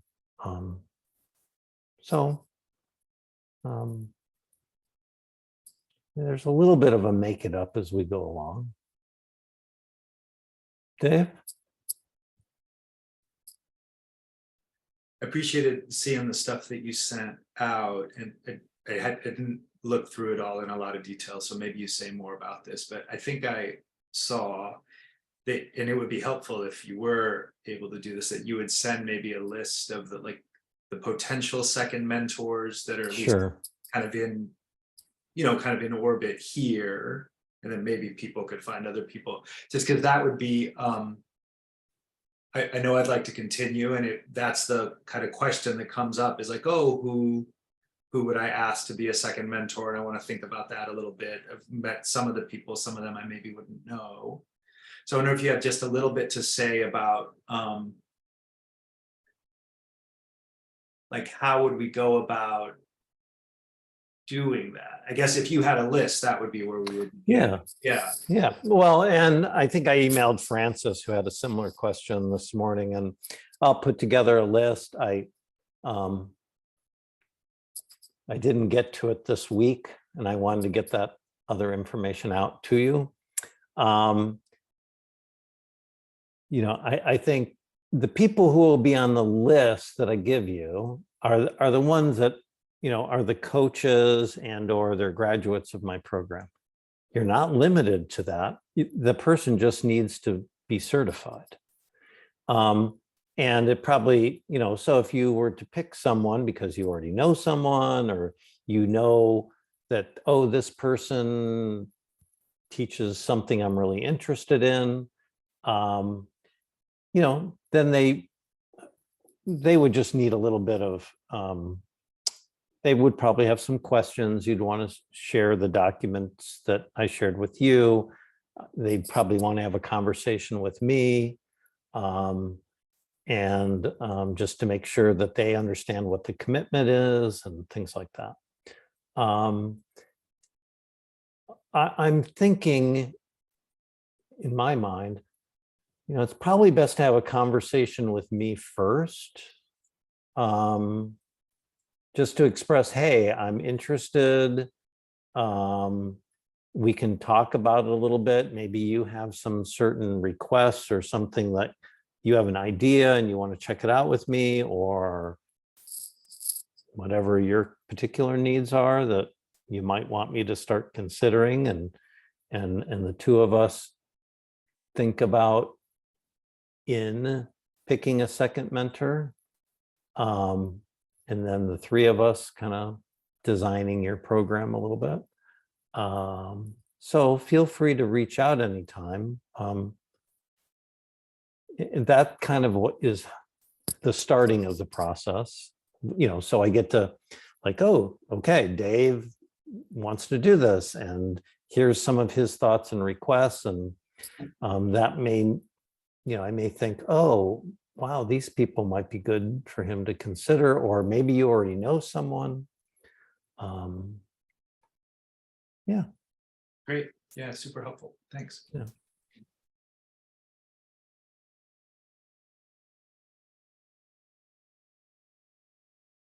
Inga, no, you're shaking your head and you're muted. That's funny. It looks like a clapping hand when I meant to raise my hand, but anyway. So my curiosity is because I'm already on the certification path with Sandy. Sure. But if I wanted to continue with this group, are you offering something that's similar to like what she has is called a learning community, where like topics change each time, people can bring work, you know, things like workshops, do a workshop presentation. It's part of what she's calling a learning community. And some of the people who are in it are already certified. Some are on the certification path and others are not seeking certification at all, but just still want to continue learning the skills of focusing and having dyad partners, you know, that kind of thing. Is that something that you offer? I think the simple answer would be no. I like that idea. If someone, so like the monthly meetings that I'm offering would be a little bit in that vein. It's going to be centered around supporting folks who want to work on certification. So I'm assuming people are going to have like questions about a project or questions about teaching, or but I want to be responsive to who's there and what they're asking, and I may do a little teaching in there. I like that idea of hers, like how do you keep people involved in a community and offering things? And I'm probably not quite there yet in terms of having thought through something like that. Is that a thing that she charges for, or is Yes. that a? Yes, it's like a class. Yeah, you definitely are paying for it. And Yeah. I think maybe what kind of initiated this idea of hers in the first place was how Ann Weiser Cornell has like a continuing thing that's open to the people that have gone through certification with her, who can just kind of drop in, and it's like a learning and a sharing kind of workshop, but I don't even know what Ann calls it, because it's not open to anybody outside of those students that Ann has had, apparently. Are you familiar with that? No, that's new since I worked with her, but I worked with her 100 years ago. So It's I called think something like the professional group or something like that, professional Q&A or something like that.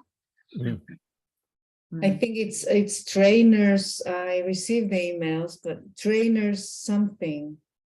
It's yeah, because there's something else that's for therapists and coaches, is for helping professionals. That's different. And also the trainers meeting or something like that is for people who are or were in the certification course. And it's a way to keep track of those who haven't finished their requirements to become certified, but also anyone who is also certified can attend. So, yeah. Okay, thank you. Yeah, back when I worked with her, she had something called emerging teachers, and it was That's it, emerging teachers, that's it, yes. Yeah, and Yeah, that was sorry. for those who were working on certification and had questions mostly about teaching, but you could ask about anything. Some of this,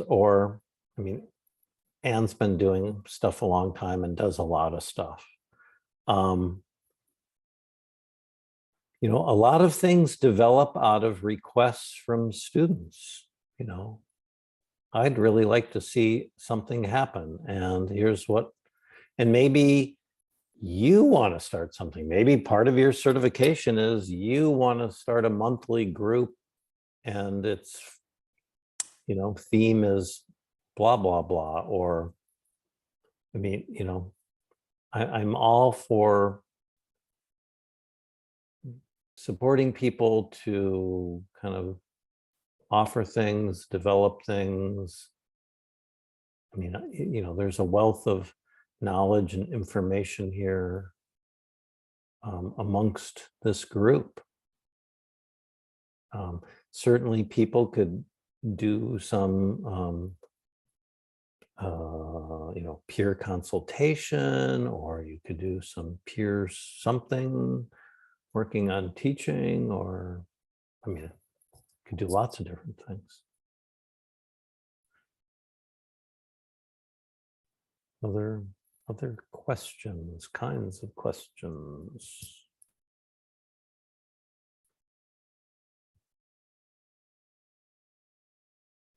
Francis. I was just wondering if there were any like examples of projects or papers that other students have done, that might be published or pointable to, like, oh, this, this YouTube channel or this, website was theirs or this paper. Well, that's a good question. And not that I know of out there. For our next workshop, there's a couple of articles that are included. One by Randy Love, who you guys know a little of, and the other by Dawn Flynn. And both of those were accepted as projects. Other people have sort of designed some sort of program as a project. I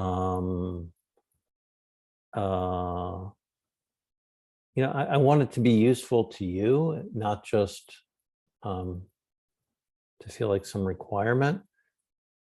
I think my sense of the usefulness of writing what I might call a reflection paper or integration paper is an opportunity for you to just like, hey, this is what I've learned. Like, I encountered focusing, and this is kind of what I've learned about myself or how I'm using it. And it demonstrates some integration. when you start talking about a project, I mean, the possibilities are kind of endless. It could be helping develop something in someone's teaching program, or you're really wanting to teach about something that you don't see out there, or maybe you do, you just want to do your version of it. And it's not just sort of the teaching of focusing, but it's really developing an idea. You know, you want to develop a workshop on focusing in grief and loss or something, or you want to develop something on a particular idea, something in therapy. Stefani, you're certified, correct? Yes, I am. And did you have to do some sort of project, or was there? No, not exactly. I had to have, I don't know the number, but I had to record all my sessions with clients. Like, I think I had 2 clients of 10 sessions. And then I went to a supervision, and in the end, I had to write. I had 2 sessions that I had to, or maybe more, I don't remember, but I had to make a transcript and then identify what has happened and which form of guiding I intervened and stuff like that. So I had to a form of analyzing it, but I didn't have to make a project on my own. Yeah. Yeah. And I'm fine with making things simple. And I want to, I mean, in sitting down with anyone, you know, someone may want to emphasize something more than something else, and I'm willing to be flexible and say, oh, you're going to put a lot of time into that. So, you know, maybe some requirements, you know, not everyone has to do everything just the way it's stated there. So this is me trying to be flexible and meet your needs. I think there can be I have a pretty good sense of all of you from the coach sessions. I don't need you to demonstrate a lot to me. I think it would probably be good, as it is stated there, to do a couple, like record a couple of sessions and review those with the second mentor.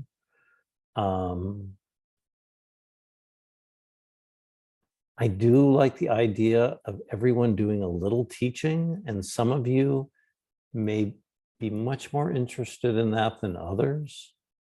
And so I would like to make it very doable for those that don't necessarily want to emphasize teaching. I think it can be fun. I mean, you know, you could teach a few friends, or, you know, we could put together something where we can teach each other, so to speak. I just want you to spend a little time thinking about how you talk about focusing, or, you know, because you're going to get questions of, oh, what's focusing? And for you to have some different ways of talking about that, or showing people, or if you're using it in just guided sessions or coaching or therapy, a lot of it is, you know, finding some simple ways to help people orient their experiencing to felt sensing.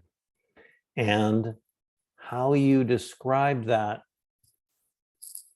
to, you know, any particular person is really, I think, kind of depends on that particular person, why they're asking, or what their interest is, or, you know, maybe being able to get a sense of, if you're kind of promoting what you're doing. I mean, I think people think what's in it for me? Like, would focusing solve some problem I have or be helpful for something that I'm interested in? And I think it's just helpful to be able to develop some ways of talking about it.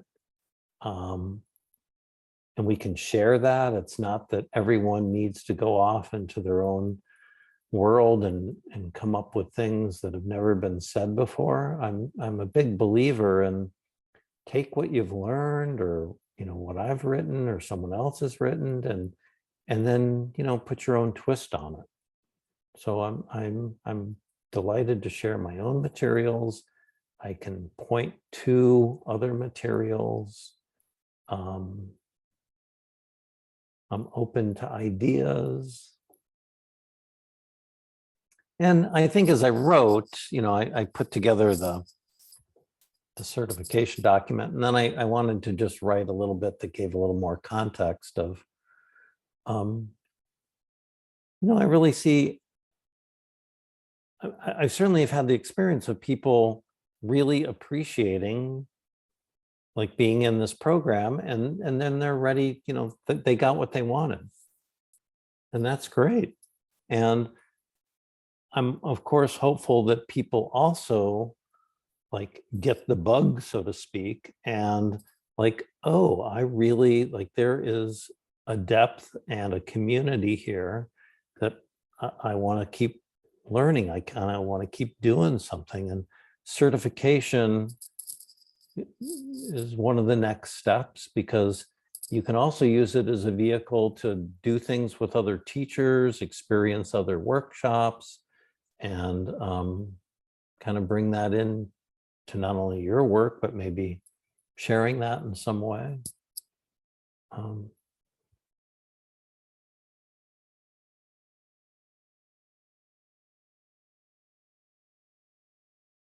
Simone. Yeah, get the question. That is only for TIFI, as in the US, right? Certification. How would that work if you want to be certified, or playing with the thought of being certified in the US and maybe in another country? Well, TIFI is the umbrella for the whole world. And some countries or focusing organizations kind of start doing their own things. There's in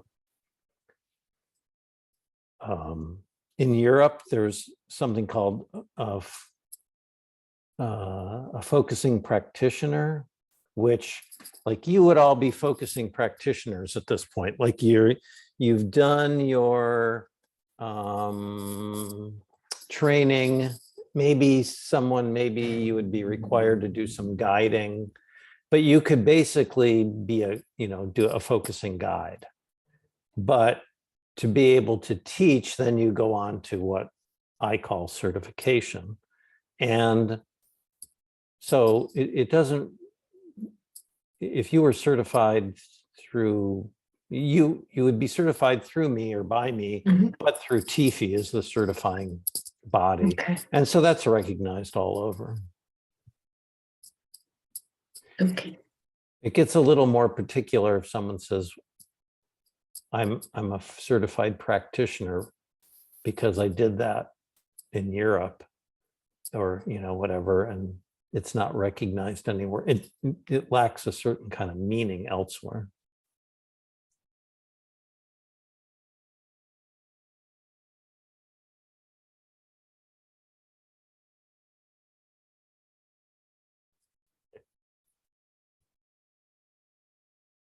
So yeah, the first step would just be sending me an email saying,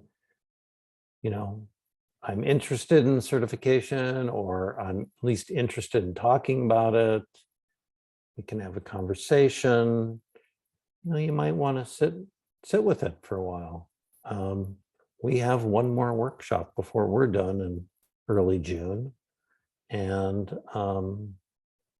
so there's time to kind of sit with, this is how I feel about it, or these are the kinds of questions I might want to ask going forward. And we do have, Agathi is certified feel free to email Agathi if you have some questions, like whatever those might be. We have Stefani is certified. Marika is certified. Let's see. Inga and Stacy are working with Sandy Jamieberg on certification. So they're coming at it a little differently, I'm sure. And Carrie as well. Carrie, yes. The three of you, thank you. Yeah.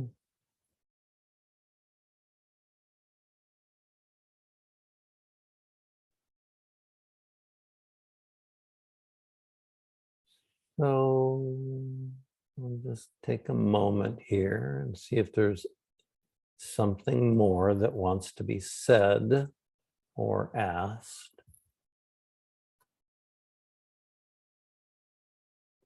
About anything. Lynn or certification or what comes next.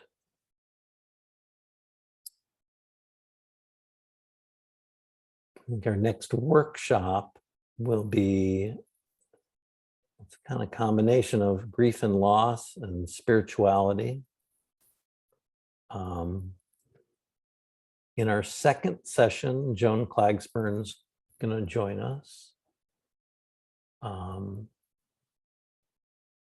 we'll do a little grief and loss. I was rereading Randy Love's paper last night and really appreciate how she puts herself out there regarding the loss of her son.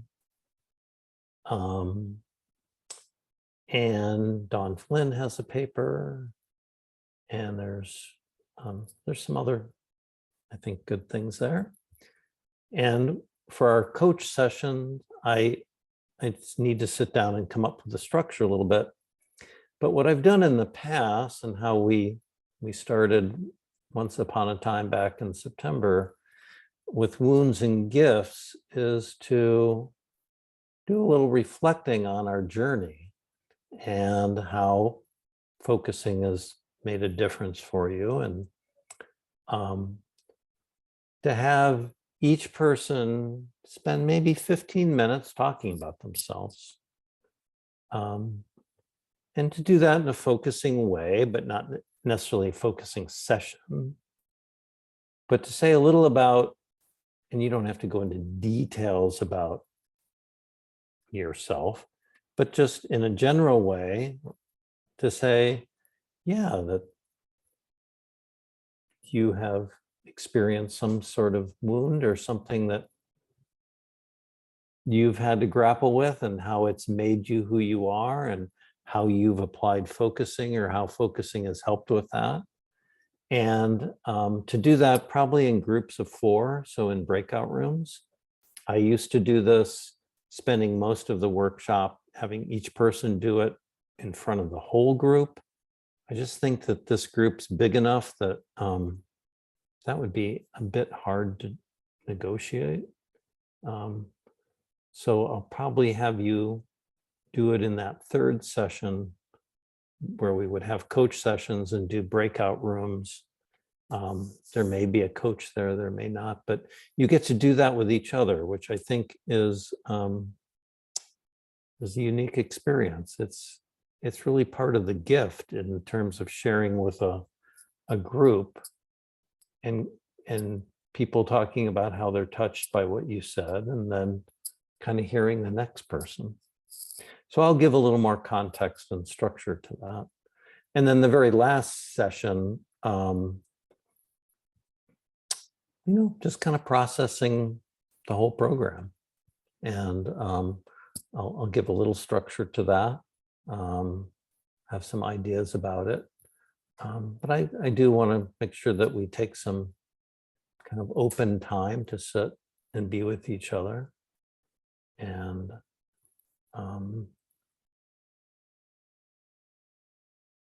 because I don't think enough time is often given to the transition of something ending and and going on to something else.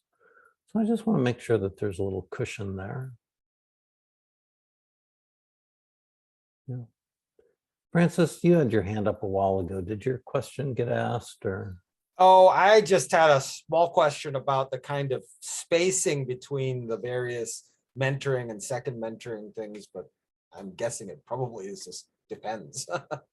It depends, and it's really up to you in terms of kind of what you need. I mean, and I have these 3 self-assessment sessions, which, I mean, beginning is kind of obvious. It's kind of when you begin.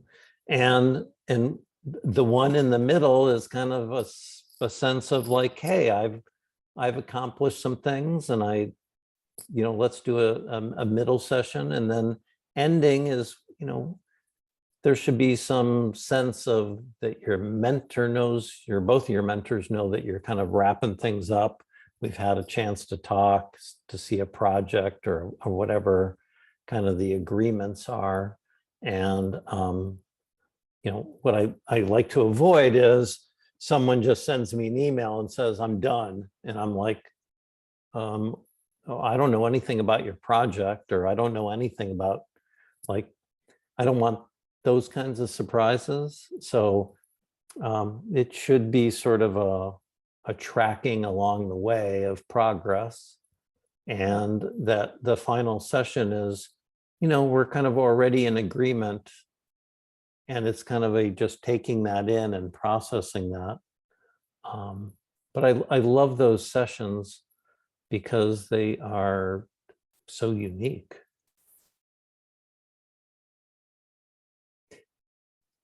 Bottom line, reach out to me, ask questions.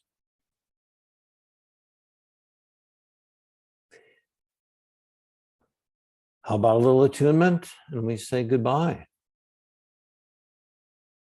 So, take a moment. Feel your body, wiggle a little bit. I love that Lynn had us kind of shaking things right at the beginning, and way of settling in and finding ourselves, and just to reflect on the day of how it is that you found the time with Lynn, Preston, and the rest of the group.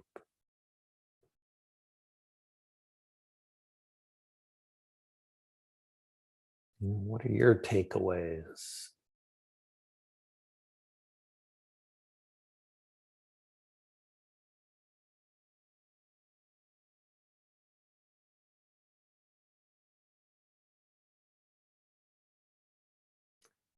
Notice we are talking about endings and transitions. I'm just noticing what comes up for you about that.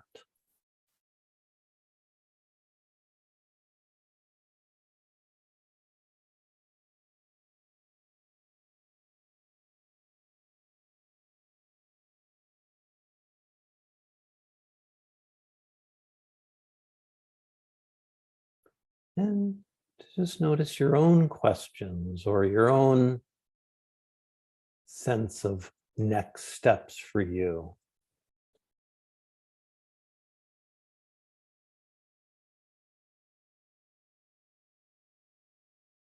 And notice if and when it might feel right to reach out to me and share some of what you're thinking, whatever that may be.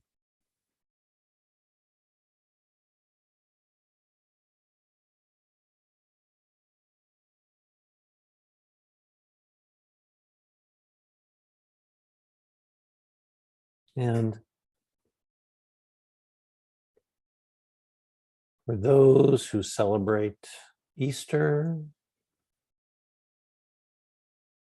or for all of us, really, that sense of spring, of renewal, of rebirth, change.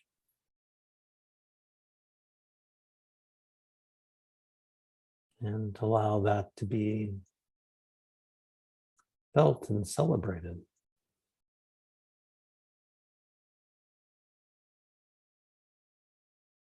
And then to gently return to the group with your eyes open.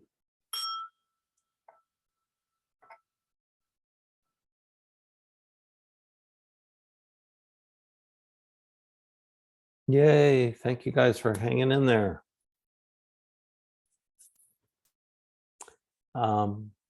Yeah, you'll be hearing from me. I hope to be hearing from you, and I look forward to our fifth workshop, The Journey Home, which will begin sometime, I have to look, in May. What are we doing? The 12th of May. Oh, yeah. And that's my mother's birthday, so I'll make sure I have flowers in the background. Blessings all. Take care. Thanks, everybody. Thanks, everybody. Take care. Bye. Bye, everyone. Thank Bye. you so much. Bye. Jeffrey, I do have a question if you have a